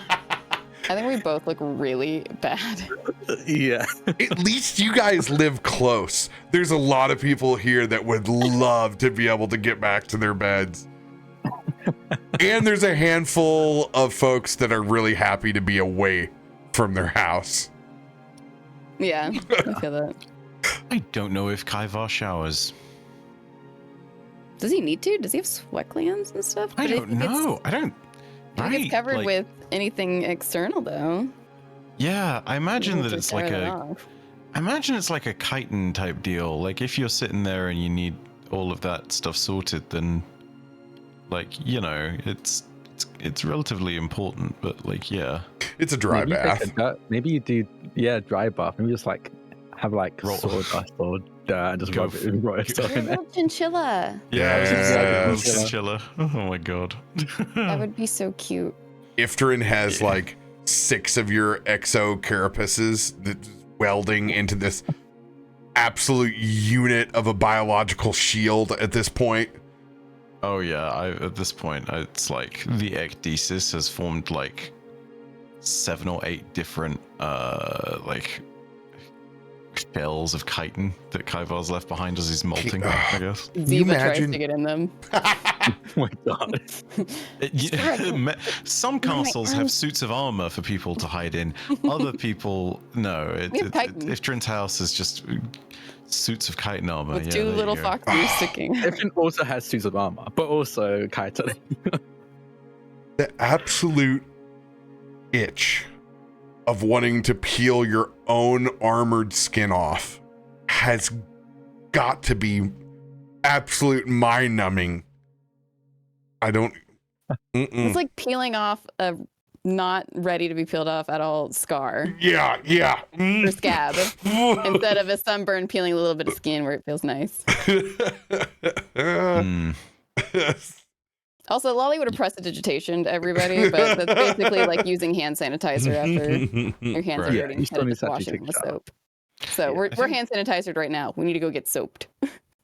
Yeah, I think on Kaivar's side of things, if we're heading back to the Amber Forge, so be it. If we're sleeping here, no, we're not. You guys said we're heading back, didn't we? Yeah, we're going to the Amber Forge. Okay, yeah. Kaivar's going to hold off, but he's most definitely finding a freaking scratching post or something. He's going to make use of that room of requirement when he gets back, because oh my goodness. Could you imagine? Just like full of different things to scratch your back on. Oh, it's probably even better than that. It's probably like a full-on apparatus where it's just like a car wash except for a bug. Like it gives a full-on scrub. Scrub it out, dub. Chitin in the tub. There's there's some horrifying Geiger imagery that could potentially be made from this, I'm realizing, but you know what, we're just going to hold off on that for the time being. That's for later. What time is it when we get back? I'm assuming people are asleep because of how the Warden Lodge was. Yeah, you guys are not going to make it back until probably 1, 2 o'clock in the morning. Okay. That's fine. I just want to go to bed anyway. I hope nobody's awake. But I swear if Ziva's awake, I'll deal with it another time. She's just saying this out loud in a hushed tone. Ifrin's definitely awake. I think Ifrin's working on, again, a late night commission thing. They start way too late working. Are you going to go talk to Ifrin? No, I'm tired. Thank God. She says, kind of looping her arm with yours. We'll talk to her in the morning. Yeah. Heading upstairs to bed. Although that's near where Kaivar sleeps. Ooh. Unless you sleep in the room requirement too. Not normally, but this time he is going to go in there. Is anyone passing by, or does anyone care to investigate, I suppose, or are you guys just dead? We went to bed. Because you're in a totally different portion of the house too. Yes, indeed. Myshkins. What is that? RoBear. You hear that crumpy growl as he once again lays down in the Amber Forge. If you want, yeah, if you want, go ahead and roll perception on Myshkin's behalf for this one. What are you doing to Ed? No, it's not what I'm doing to Ed. It's what Ed can see me doing. You said it, not me. Resetted. Perception. Ooh. Oh. Going into the room of requirement, it's very distinct that you can see the entrance to it has almost been turned into what would look like the inside of a cocoon. It's very much a warm place, but the walls of it are also sort of built with utilitarian function for growth and for preservation. There's something that feels very, I don't know how well to describe it other than the fact that it feels kind of alive. It is slick with almost a sap. And in this place, Kaivar has momentarily laid down the book. Go ahead. Oh god, because Myshkin has gone ahead and rolled that high. Get him to roll nature for me, would you?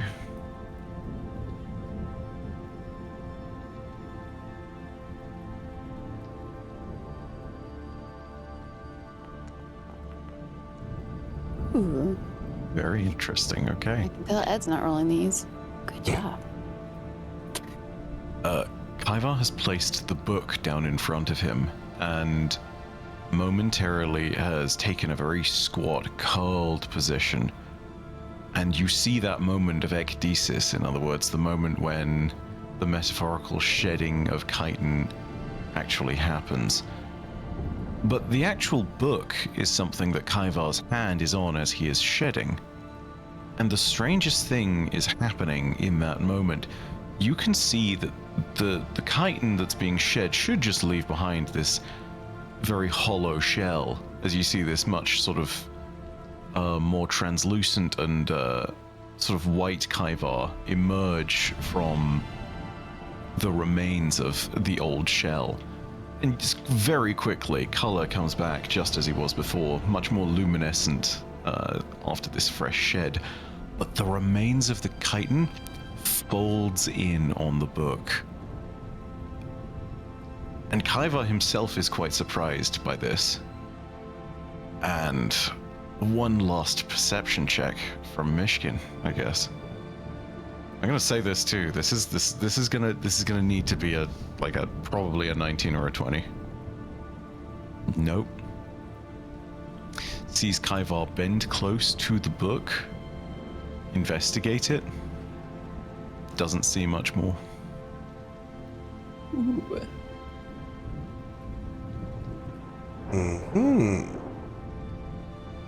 You'll have to share that with Ed. Myshkin luck. Mm-hmm. I will endeavor to do so. I will, for the rest of it, if Myshkin deigns to see, he will see Kaivar enraptured by the book in a way that he's not been enraptured quite before. Point of order, I misspoke when I said wild magic barbarian for Usa. I meant the Storm Herald. Ooh. Yeah. I said the wrong thing. I was gonna accept whatever you said.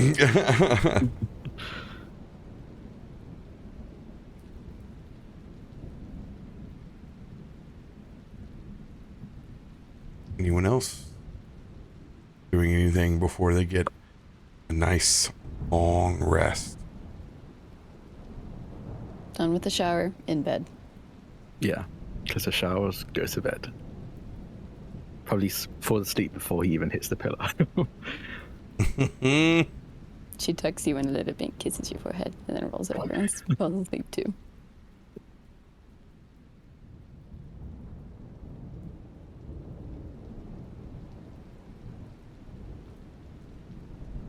We'll do a short scene up on top of the city. Mm.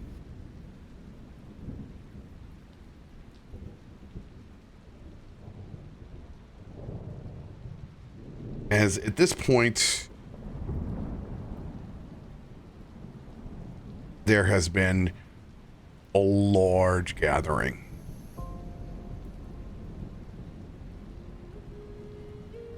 Zygius bringing back the news to Farouk's people.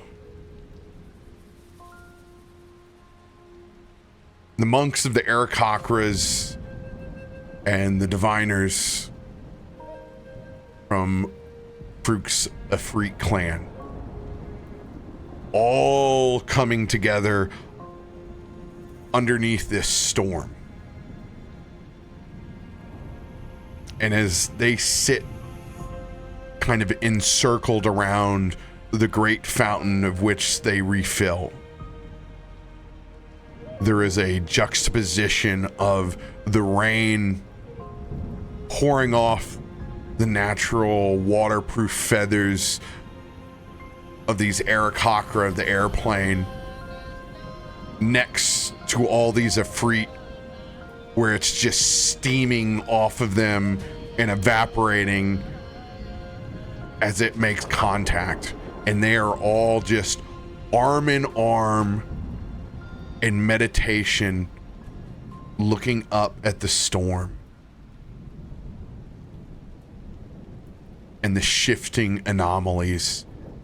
And they're sharing this prayer together.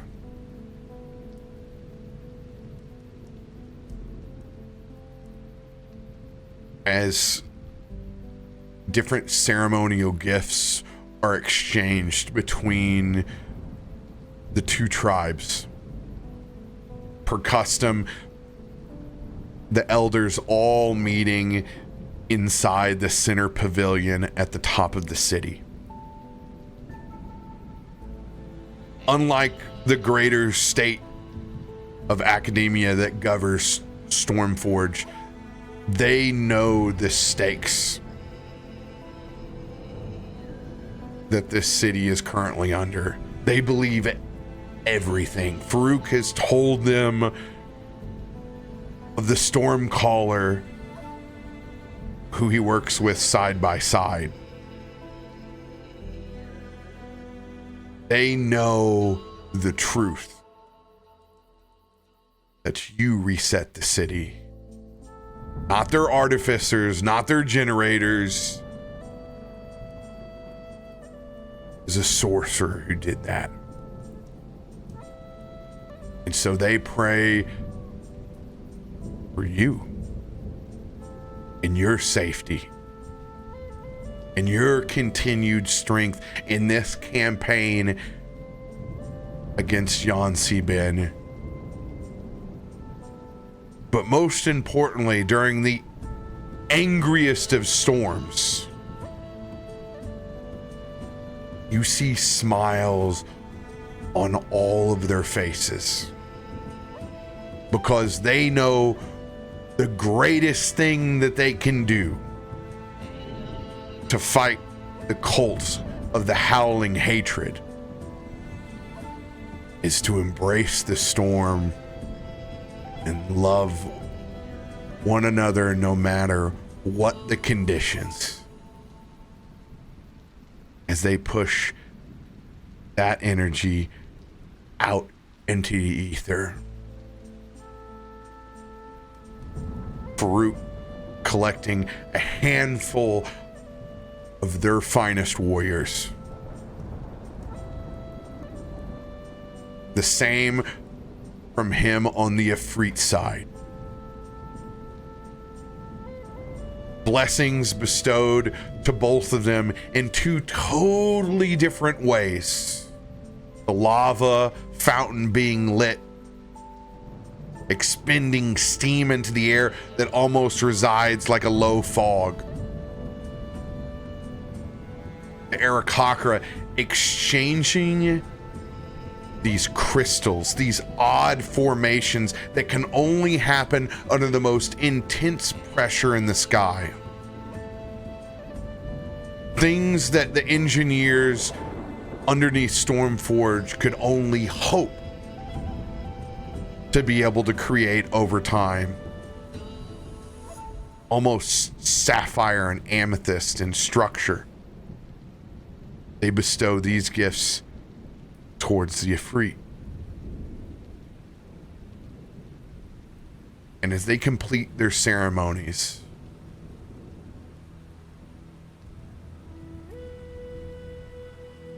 they all gather under that one pavilion. The oldest of each of the tribes meet.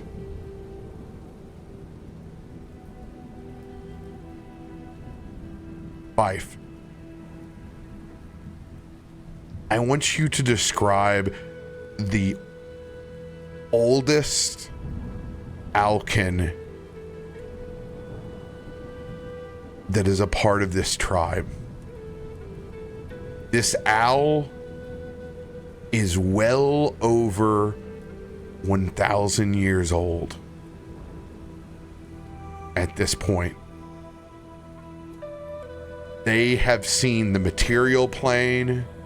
They have seen other worlds. They have aged quite well into the plane of air. They have been many places. They are of the oldest and wisest of this pack of Aarakocra. What do they look like? Normally approaching adulthood for an Alkin, it's likely that plumage grows into its fullest length and color, and there is the exaggeration of many features. In this instance, it is the onset of age that is precedent. The feathers are mostly gray, not a vibrant white like a brilliant beam of sunshine or cloud, but a very dull gray, dulled with time and the onset of the approaching age. More importantly, they are thin, almost ragged. It's a little bit like the knots of hair that you'd expect to find on a sailor who's been lost at sea for months, except it's like feathers. They are short, and they are somewhat crooked with regards to their stature, but there is still a dignity in their stance. Whilst they may not stand up straight and tall and proud like some great warrior, they do still have a modicum of understanding and respect for what's going on in this moment and this place. They know that even in their advanced age, there are grander forces that any one person, regardless of how long they've been on this earth, can anticipate and can deal with. Doesn't matter who you are, you must treat the storms with respect. The only thing that is just about remaining, as far as any expressive parts to them is concerned, is the two tufts of what you'd expect to be the sort of combination of ears and eyebrows. Except it's not fully feathered. It is literally just a feather that has completely lost its plumage. It almost looks like spikes.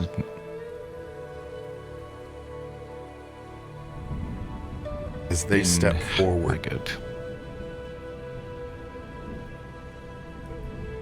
Faroük walks towards the fountain of lava. And he kneels down and simply allows the lava to flow into his outstretched hands. As he takes this glowing, molten form, and his cinder eyes light up and fade away as he kneels down before this Aarakocra elder, and in the flames ignites their tribal matriarch in fire elemental form, as they have long passed and walked into the spirit plane, as they form up in the same old but dignified stature, large horns that jut out in front, so much more Ifrit than orcish form at this point. As the tribe has truly transitioned between being elemental to something more physical. As those two elders lock eyes for a moment and lean forward and simply let their foreheads rest on one another, there is an intricate leather-wrapped ring with a almost fractal style pattern that is woven in between. And those 4 anomalies appear as glowing beads, 2 of them Ifrit red and 2 of them that purplish blue from those sky stones of the Aarakocra.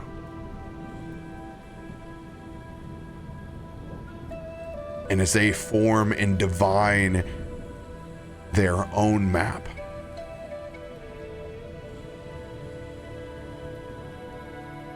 we will cut from that scene in Upper City.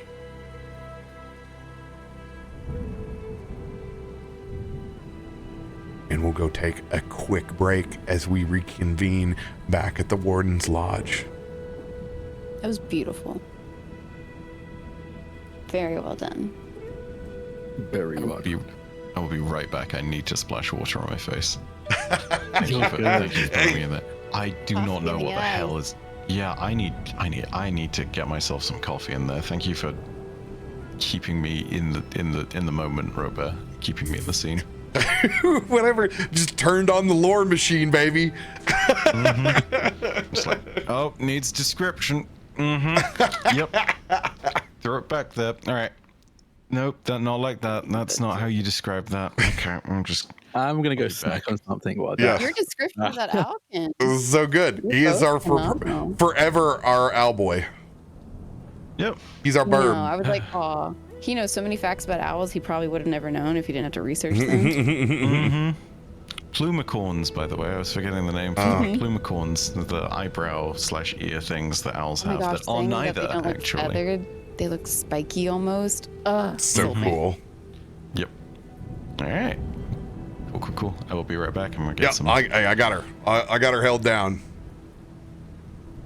What a dichotomy of this planning of 2 different peoples. That's what makes Stormforge fun. I love my diviner boys, girls.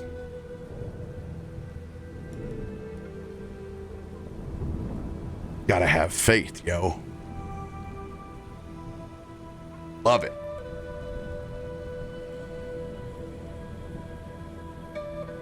Brought to you by Time Life, the sounds of Stormforge.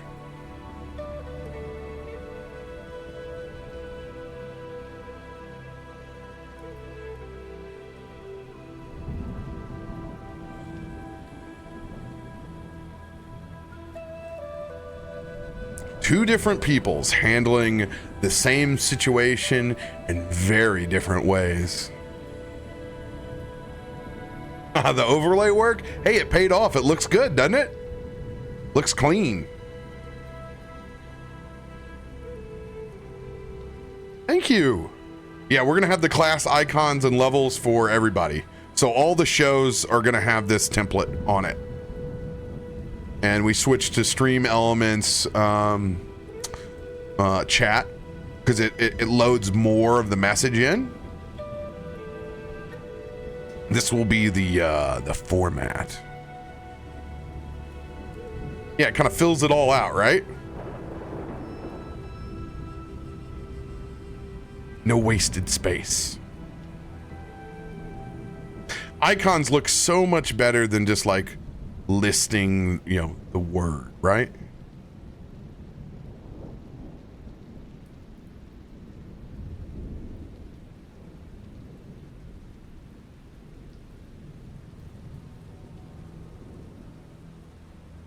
Agreed. Big agree. I like it. We got all the information in a clean, digestible way. Switched up the font as well. It's a little bit more legible.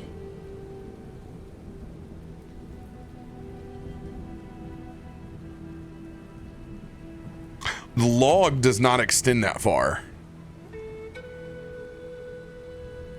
So you got to have something inside that space. But as far as Stormforge goes, it's kind of like a placeholder in case we have a guest come in.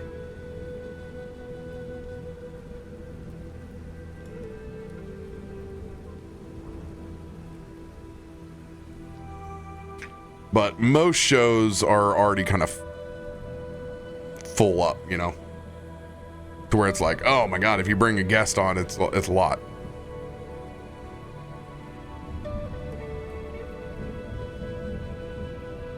Yeah, or be like Gladleron and be, yeah, full AF.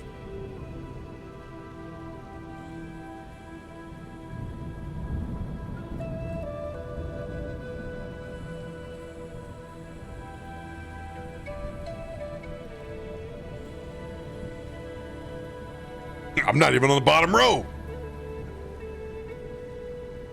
I won't lie. I love being able to have my Spirit Walker Farouk boy so I can play a little, you know, native inspired flute. I could listen to it all day. Especially with a little rain and thunder background.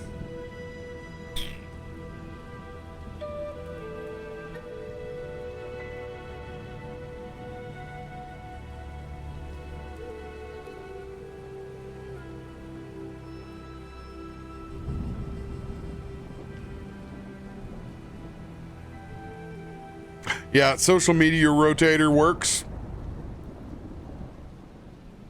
Definitely.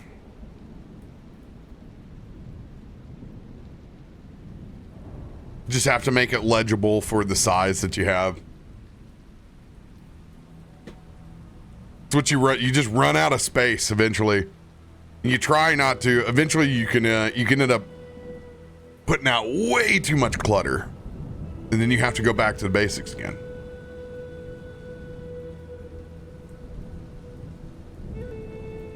Oh, okay, that's better. I look like pixels. What happened? Sorry, did you say you look like pickles? What? No, pixels. You look like a baked bean? A baked bean? Sat there and I was like, yeah, I think I've recovered. Nope.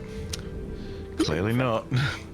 I will be at Gen Con, yes. I might.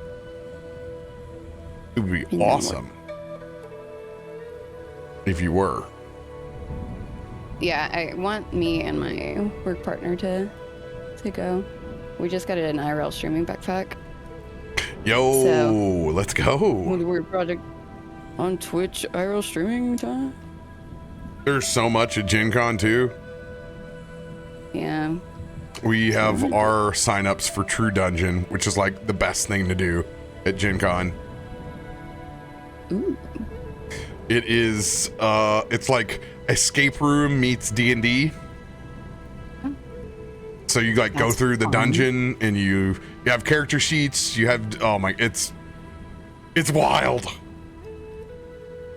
I love that. Very worth it. I want to go. I've never been to one. And now that I'm finally in the tabletop space more, I feel like it's worth going. Not gonna lie, that does sound awesome. It sounds very, very cool. Yeah. You should go. Ooh. I would, but money. Because any convention is a... crying. Yeah, any convention is a flight across the ocean, and yeah. But y'all see all of us at GCX.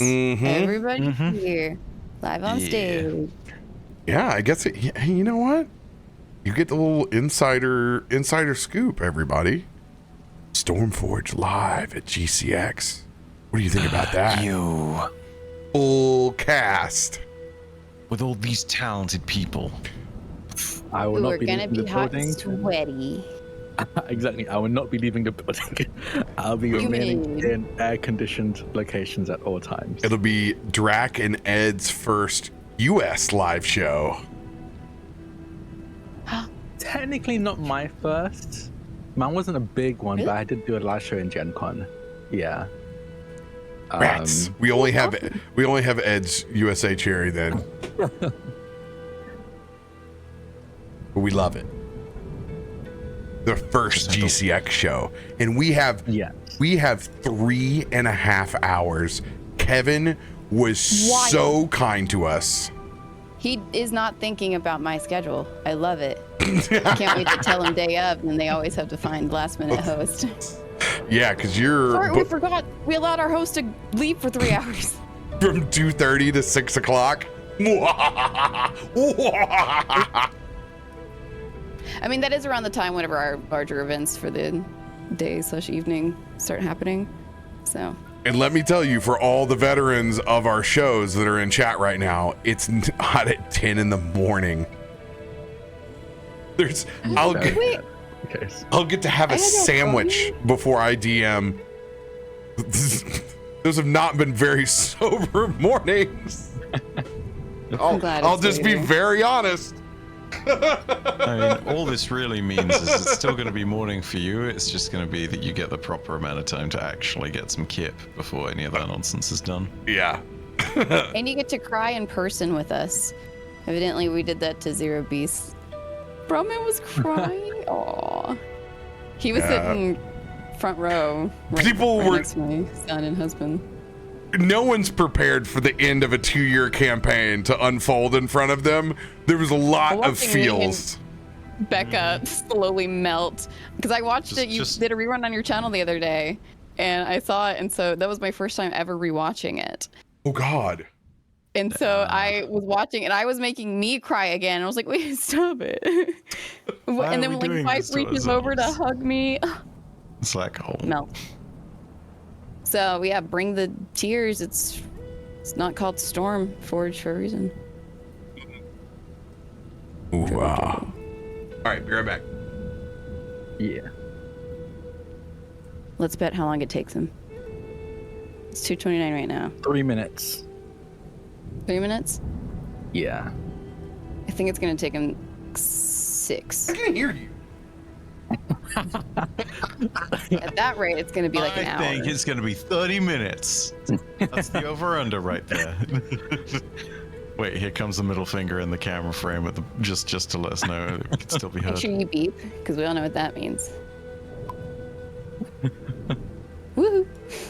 Yeah, Drak, I can't wait for you to feel the adrenaline of rolling a nat 20 in front of an audience and getting something. Oh my gosh.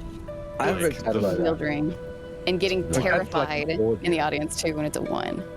Yeah. The one I did at Gen Con was a pretty small show. Mm-hmm. It was like maybe 20 people watching. So I'm very interested to see, because I went to the Dimension 20 live show, and it was incredible. I think doing like live shows, especially one-shot live shows, which like independent from any story, takes a lot of skill. There's a lot of preparation, a lot of skill to make it interesting and fun. Incredible job to Brennan and the rest of the group. But watching it, I was like, I need it. I need to be up there. I must be up there. You're gonna get it. It's not gonna probably be as big as that. Whew. Yeah, that was a big show. Fucking RoBear threw me in at the deep end on the live thing. He was like, you need to roll to make this save. If you don't, the memory of you and all your people and all your family and everything you've ever been will be gone. And I was like, no pressure.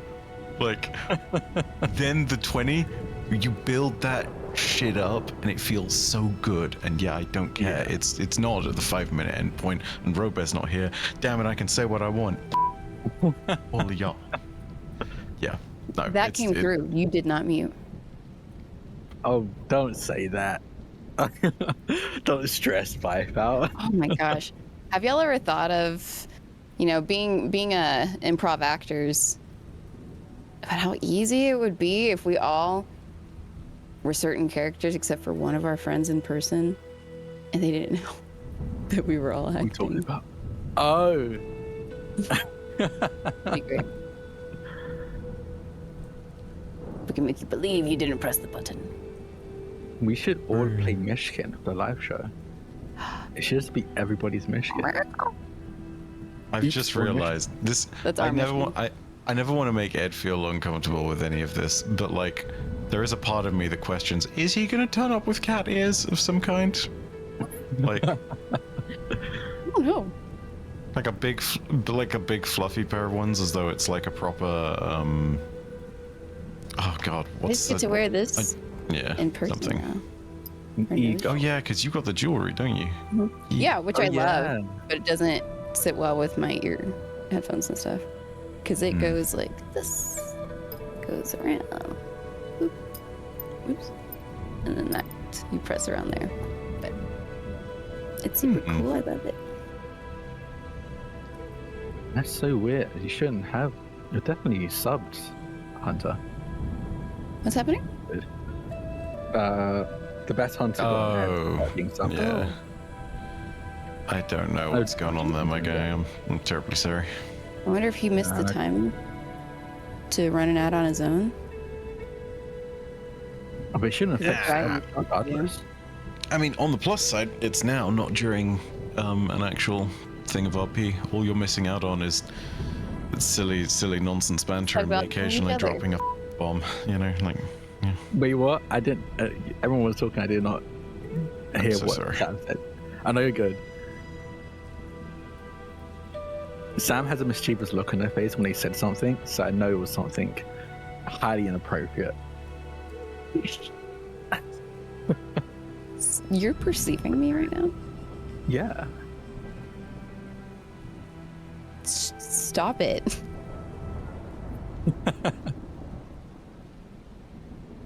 I was thinking about my GCX wardrobe literally before this show. Oh. Gotta plan early. I'm making a whole. I might need your help, Sam. Yeah. For making my wardrobe as efficient as possible, because I'm going to be going to GCX, but also going to be making a trip of it to go to New York as well for a week. So I have to have to plan for GCX, but also a week in New York. Ooh, that's different weather. Thankfully, they're both usually humid. Obviously, Florida way more humid, but that's easier. Stella! It's the Stella. It's the Stella. In fact, RoBear's here. Hey, RoBear. I know you can hear us. The Stella Luna's here, so if you could put up those hundreds of graphics I sent you.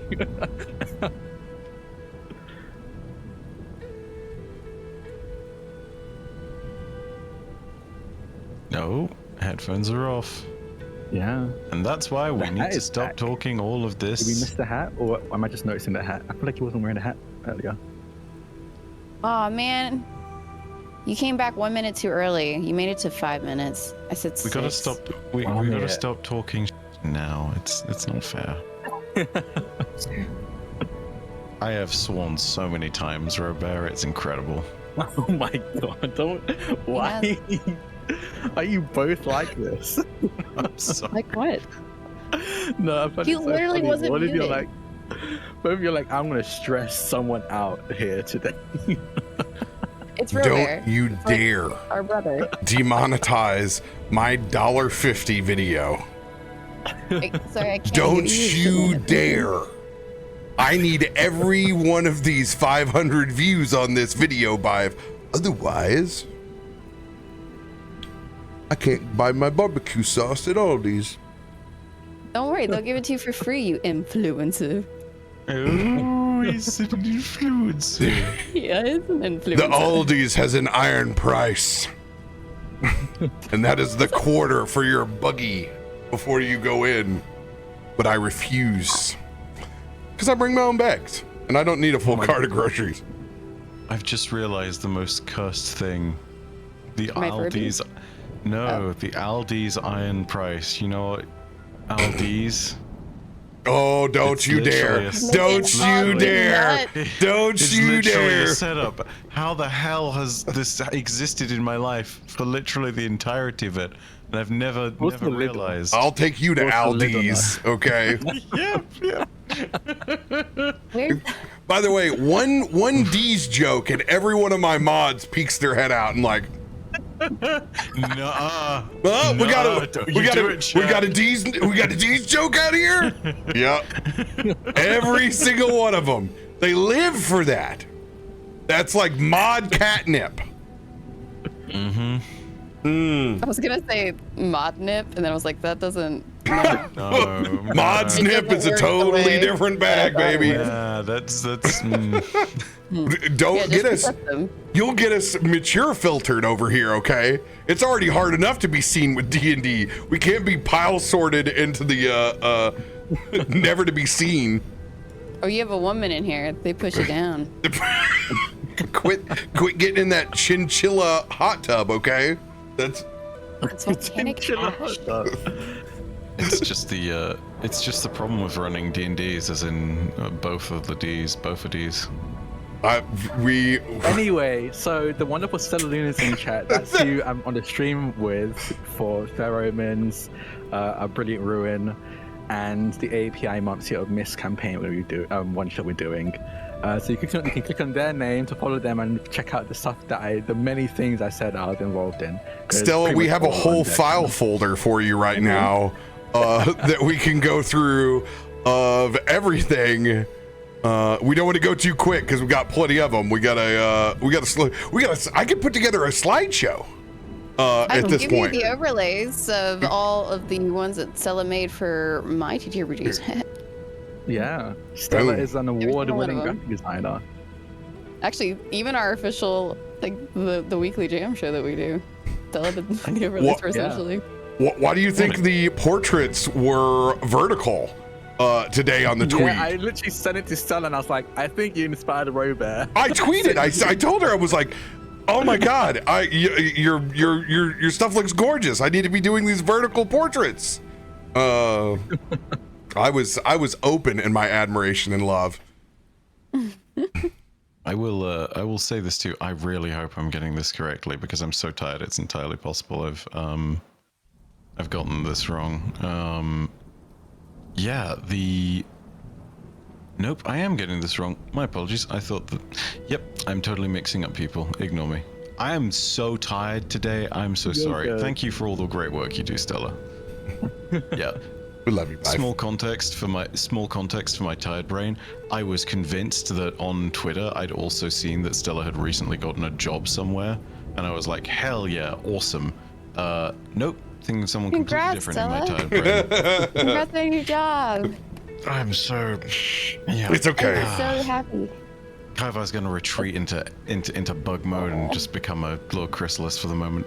You When get you paid your with paycheck. recognition today. Don't you get paid in clout? Shoot. Apparently Money that's all the job Exposure pays. checks. Nope. All right, Yeah. let's go Yeah, pay her in ahead. barbecue sauce. I could get paid. Aldi's Barbecue sauce is expensive, yo. I'll take it. I'll take it. Most important part of waking up. is the weather check in your cup. Let's go. Let's see it. You want to do it? I'll do it. Here we go. Good, so we can blame you. Just a 1d20, right? Yep, 1d20. Oh, wow. We have been rolling. Oh. It was like on the 16. On my Just screen, say it's on a that 19. Narratively, that makes sense at least. Yeah. And hey, plus side, it's not a 1. We know what happens on a 1. Lightning turns to fire and we all burn. Oh, Three. I was thinking of good old Talos, but yeah. Talos got Not much better. you. Yeah? I should never open my big damn mouth.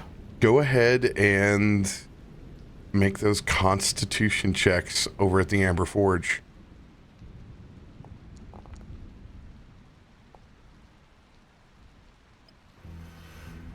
There it is.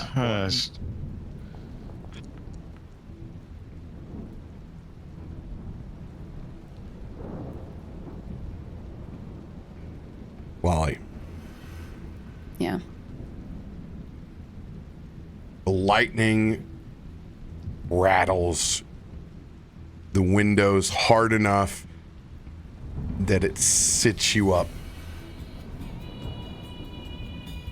without a complete rest.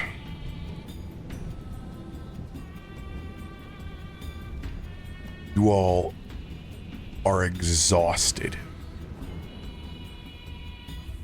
And this storm is intensifying around you. Out of rest? Fuck. Okay.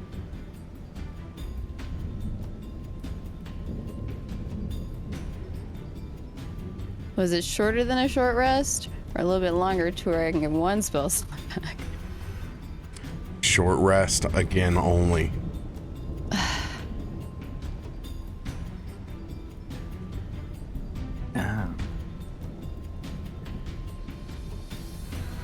Does that get your health fully up? Anytime you guys take a short rest, you guys have access to a full health bar. But you're only getting back abilities that come back on a short rest. I'm good for the most part. If you have an ability that is a 1 day that doesn't involve the actual rest, this is what I would check on. Well, it's a good thing I never used my bless, I guess. No,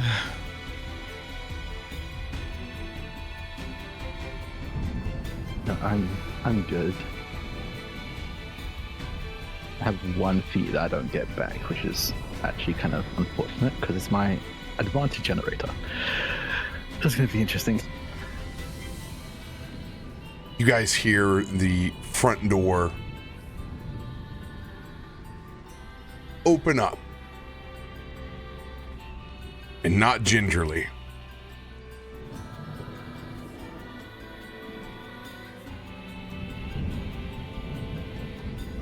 I will. Can't. Are we all awake, or is this just Loluphia right now? You guys are all awake. Where do we mark exhaustion on the sheet? Yeah, we're exhausted. We didn't get. Okay. Or is that something you add to You it? go down to the very bottom and go to I have effects. it on me already. Oh, that's because it came up from being downed. I'll just You keep have your exhaustion 2. going. Oh, that's rough. That's not good at all. Oh man. Oh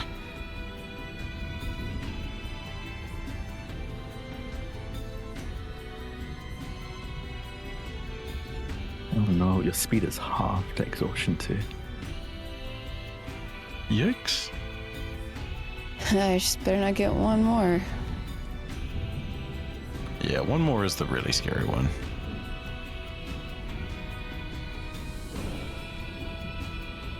No. 6 is the really scary one. Oh, well, true, yeah. I don't think I've ever seen anybody get to that. We've been to 5, or we've been to 4. Whoa. Watch out for shadow drakes. They'll do it to you. Everybody else all have 1 point.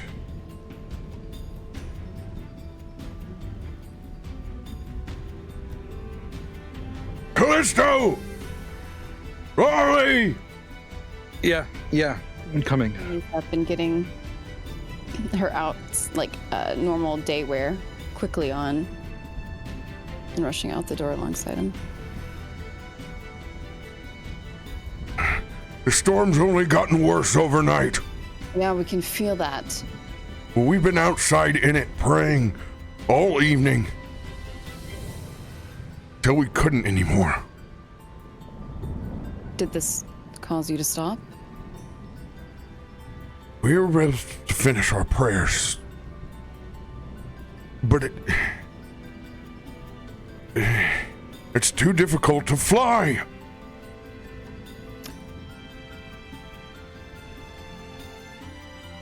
You have your boots, right? Of course.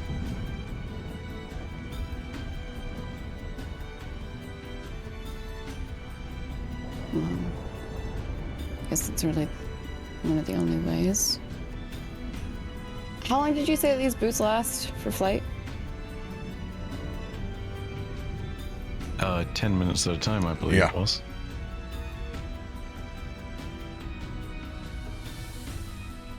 We've had no time for any reconnaissance. We have no idea about these 2 lesser anomalies. We know very little much more. There's no way that the wardens can fly either if the Aarakocra can't. Yeah. I mean, don't put it past Kilthed. He can get through a storm. But not everybody else can. We'll have to go in with that scouts then. The longer we let these things grow, the more dangerous it's going to be, regardless of whether or not we have information or not. I hope you guys got at least some rest. I think I feel worse. So do I. Damn it. You see Kaivar fall out of the door immediately. Oh no. I am here. Yes.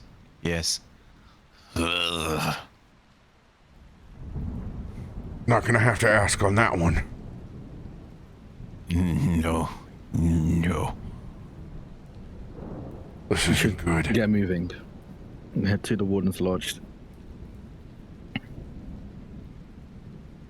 Alright. Are we sure about this? Do we have much more of a choice?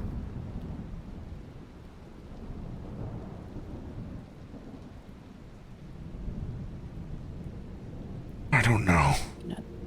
And that's what scares me. No. This is right. We should get to the Warden Lodge. Before we go, I think we should try something. What would that be? We can't ask you to do this by yourself all the time, Loluphia. We need to learn when it's time to ask for help. You're not our only friend left in the skies. Maybe they can hear us. I know it's been a long time since any of us have seen him. But just maybe Chrissy inside the stars can hear our prayers. Yeah. And she looks at Kallisto because she knows that's not anything that he does or that they would be keen on doing. What do you say? Look, I think out of everyone who needs help, no offense, but it's not me. If all of you need to do this, do it. It means you're all at your A game. All right. Mind you, Kaivar has just immediately flipped open the book to Chrissy's page. He's like, "Yep, I'm on it. We're with this plan. We're with this vague plan." And immediately is going to touch a small hand to Paige and reach out a hand to Farouk.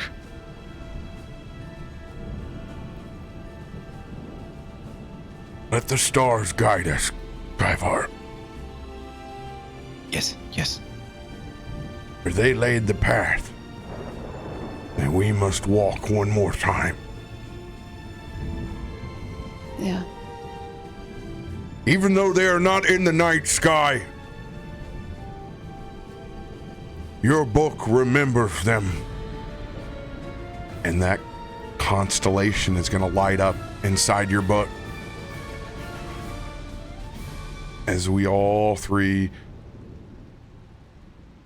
put a hand down on Kaivar's book.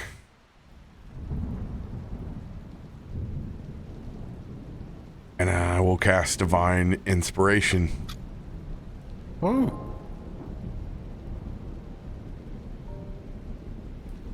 What the? Oh, do you mean Divine Intervention? Yep. Oh, okay. Okay. Oh, wow. Here we go. Okay. There are 3 of us here.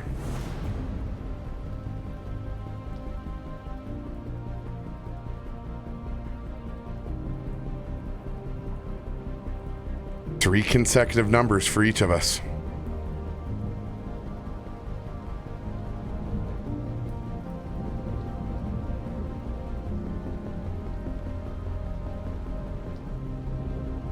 For the 10th level will be marked is 69. Any other 3 numbers you may pick. Do we do 3 each consecutive. Mm-hmm. I'll take 42 as the meaning of life, 43, and then 44 as a double plus our favorite number. 42, 43, 44. We're appealing to Chrissy and whatnot. Or at least somebody that can talk to them. Yeah, I think it thematically makes a lot of sense to go 3, 4, 5.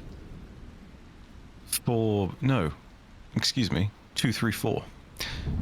2 because couples have always been a thing in this. 3 because Nixie has 3 faces. And 4 because apparently it's just a lucky number. 2, 3, 4. Let's roll that. What number should I choose? Oh, Drak, you are not choosing. Okay. Callisto's not. You meant Farouk? Who's the third? Oh, Myshkin. No, I was like, you said 3, so I was like, who's the other one? Okay. Yeah, it's because it's us 3 that hand on it. Yeah. If your character was, I would obviously let you. I would not be a hater. That makes sense. Come on, you said 3 times. Yeah. I'm so sorry. That makes sense. I'm sorry I got you excited for the role. I wasn't excited. I was nervous. He's not against Chris's religion. He's just a hater generally. He's just a hater. Yeah, I just hate people. Oh, this is tough. Because I usually go to the top bracket.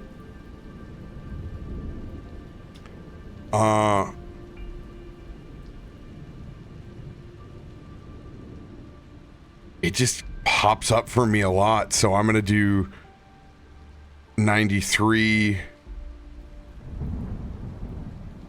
94, 95.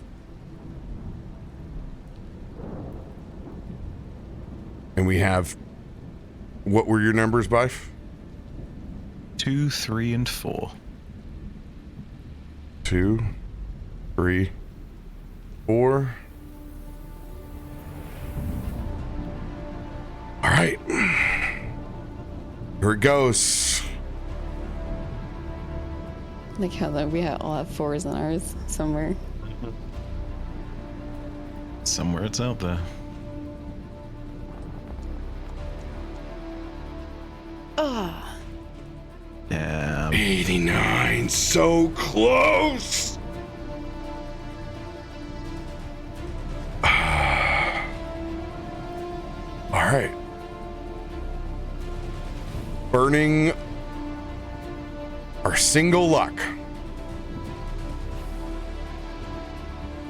Chrissy, Luck. hear our prayers.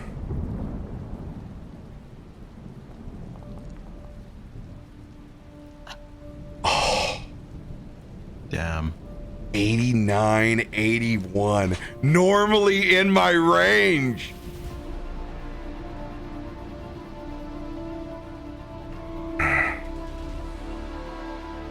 The storm has blocked any connection to the celestial.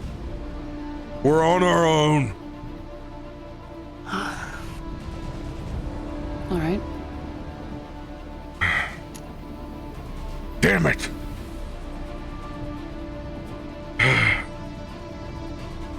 Thank you, Kryvar. My frustrations are not pointed towards you. We had such a good plan. It's like they knew. It's like they knew what we wanted to do before we did it. Little RP thing before anything else goes through. Sam, RoBear, you still have your hands on the book. With interference from the storm, roll Arcana at disadvantage. Just real quick. I don't like that.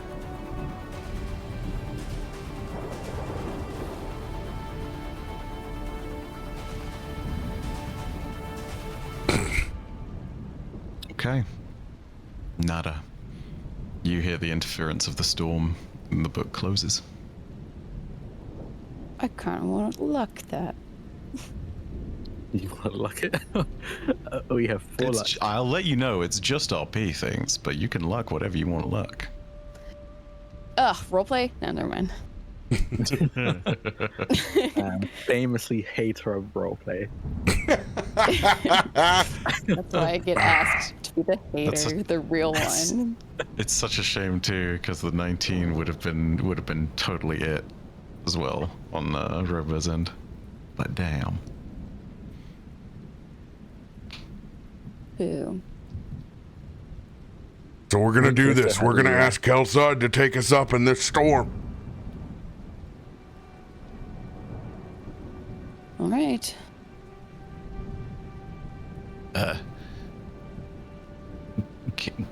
Kallisto? I think Kallisto's just coming back. He left all of you to do this as he went upstairs to get his equipment, but as he's coming back down, he hears Kyber. Yeah? Did it work? No. No. From the last fight, I am, tired. Yes. Does Ifrit have a spare gun? Yes, no. Unlikely. They handed it down to me as a family weapon. I can ask, but most likely have swords and the like, maybe an arrow, bow and arrow. I was gonna nod, resigned to whatever. At this point, he's like, "Oh man, this. I'm just throwing it out there. I'm just trying to grab myself a weapon of some kind. Any kind will do. Because I'm gonna need one at this point." I think, yeah. Kallisto will rush upstairs. I think Kallisto will rush to the... No, because you're using the room as a requirement as a place to sleep. So they'd rush to Ifrit's room, Ifrit and V's room, and I think they're both awake from the storm. I imagine it's pretty hard to be asleep during the storm.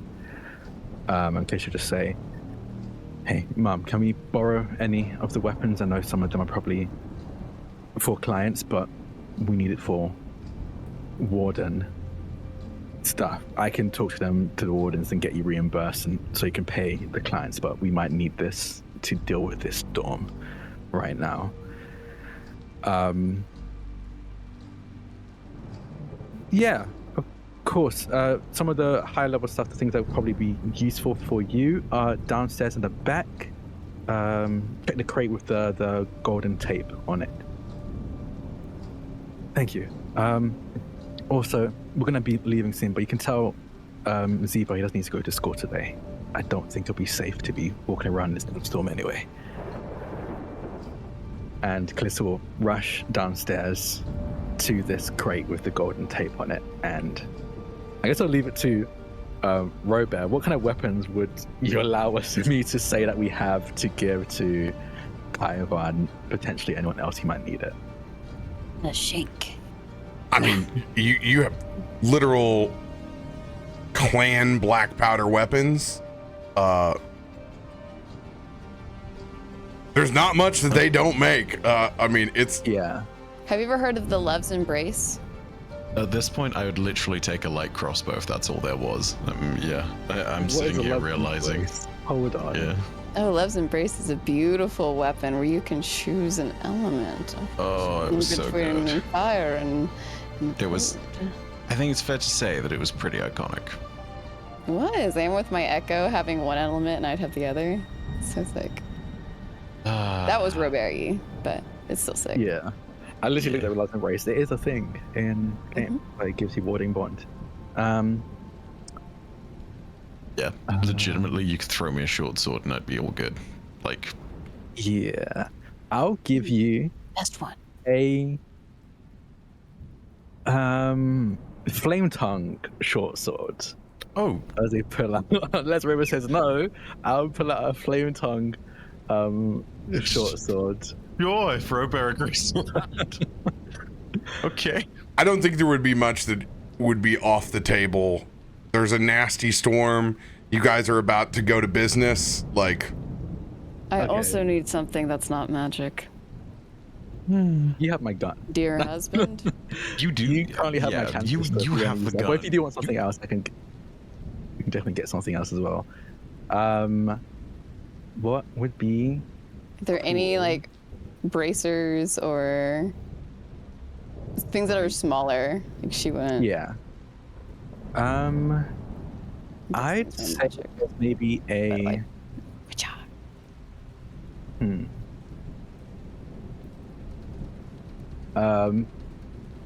If you're calling this RoBear, this is just something I thought off the top of my head.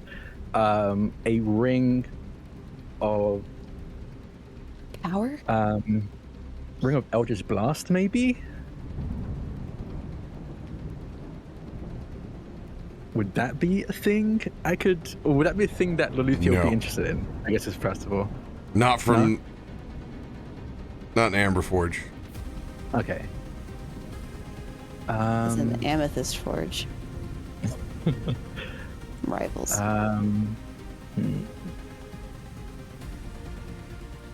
I guess maybe a Cloak of Displacement. I have that. Would that be? Oh, you have that. Oh, yeah, you do have that. Yeah, I forgot about that. You need to use that, Sam. Yeah, that'd be very useful. I don't know what thinking about everyone else. You guys are worried about here. At level 10, you guys have incredibly strong cantrips, a variety of different elemental. Just give me something that wasn't magic, so I could punch something. Yeah, I legitimately. If you're punching things. She's not actually punching. I just meant like physical contact over just magic. We're in a bad spot. I've done it once. I guess I have something. So I guess with cantrips, a lot of them are like save or suck, right? What's that?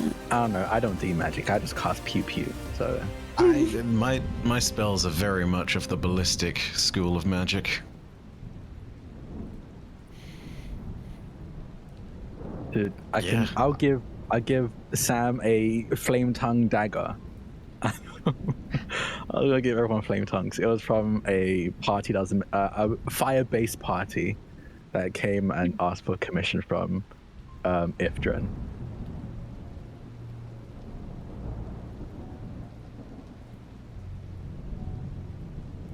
Cool. Perfect. Legitimately perfect. Doing anything else inside the Amber Forge? I'm all set. Is everyone else ready? Yep. I'm ready. I need perception checks from everyone as you guys step outside the Amber Forge.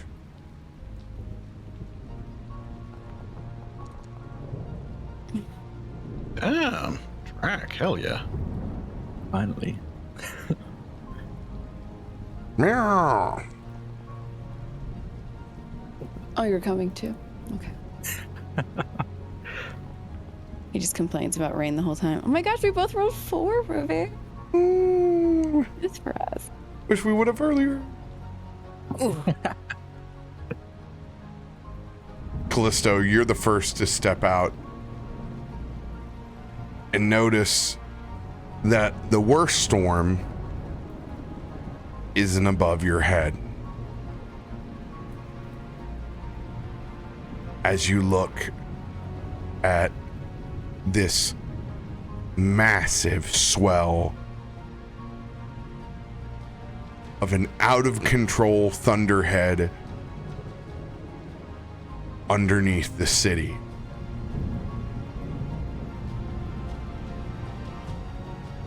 When you see the lightning flash through it, it takes a keen eye, but you're able to spot the grid-like pattern that runs through it.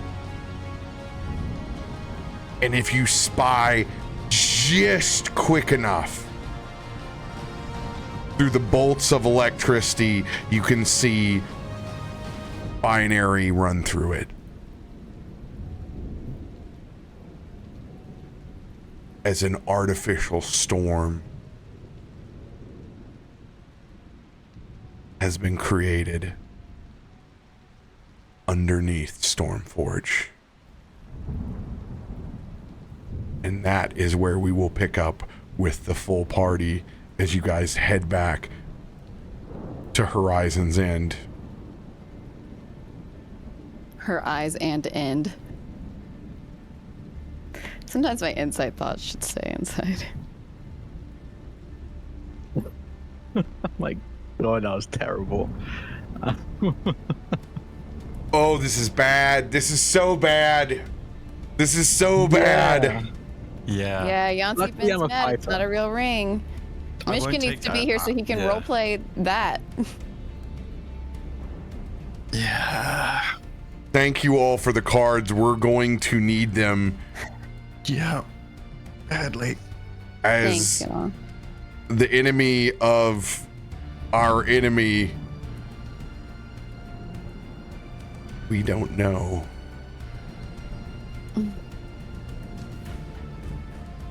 But we're gonna find out.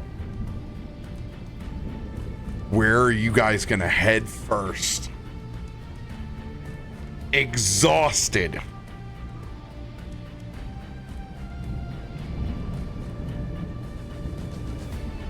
This is gonna be interesting.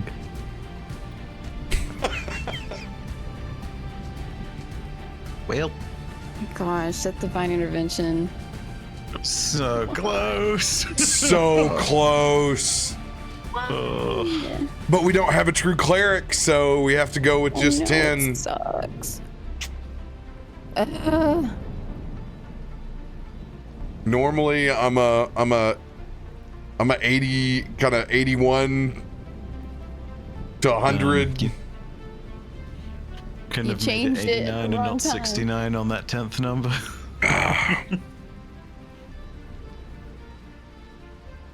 Even if I'd done 83, 84, 85, we still would have missed it. Yep. It still would have danced around it.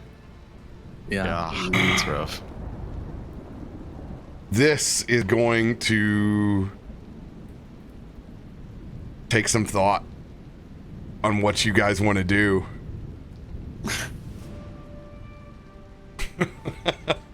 Big time.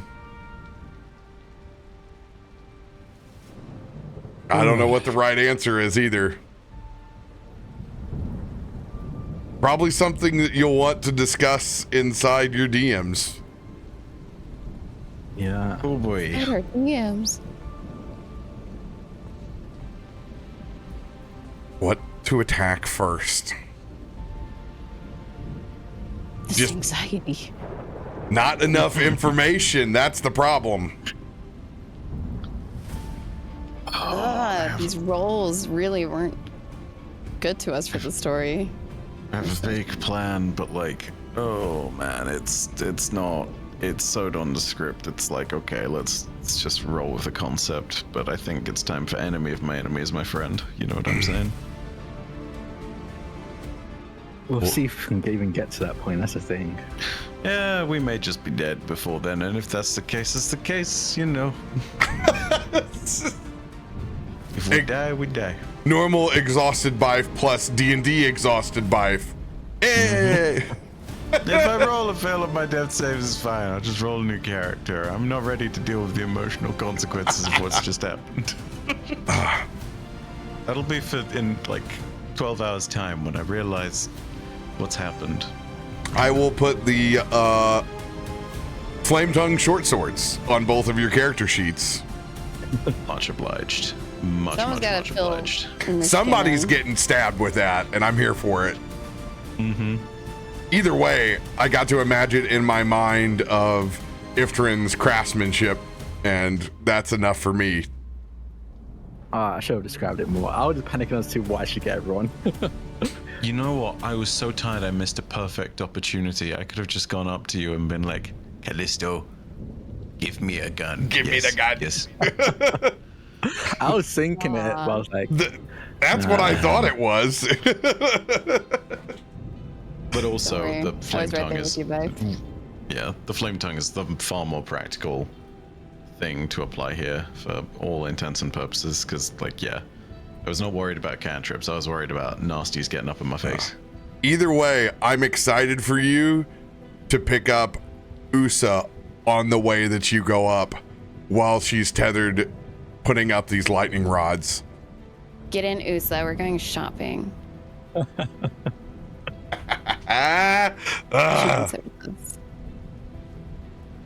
right, this is where we're gonna have to love you and leave you. Thank you guys for watching us once again. Bye. Much love, everybody. We'll see you next week. TPK every day.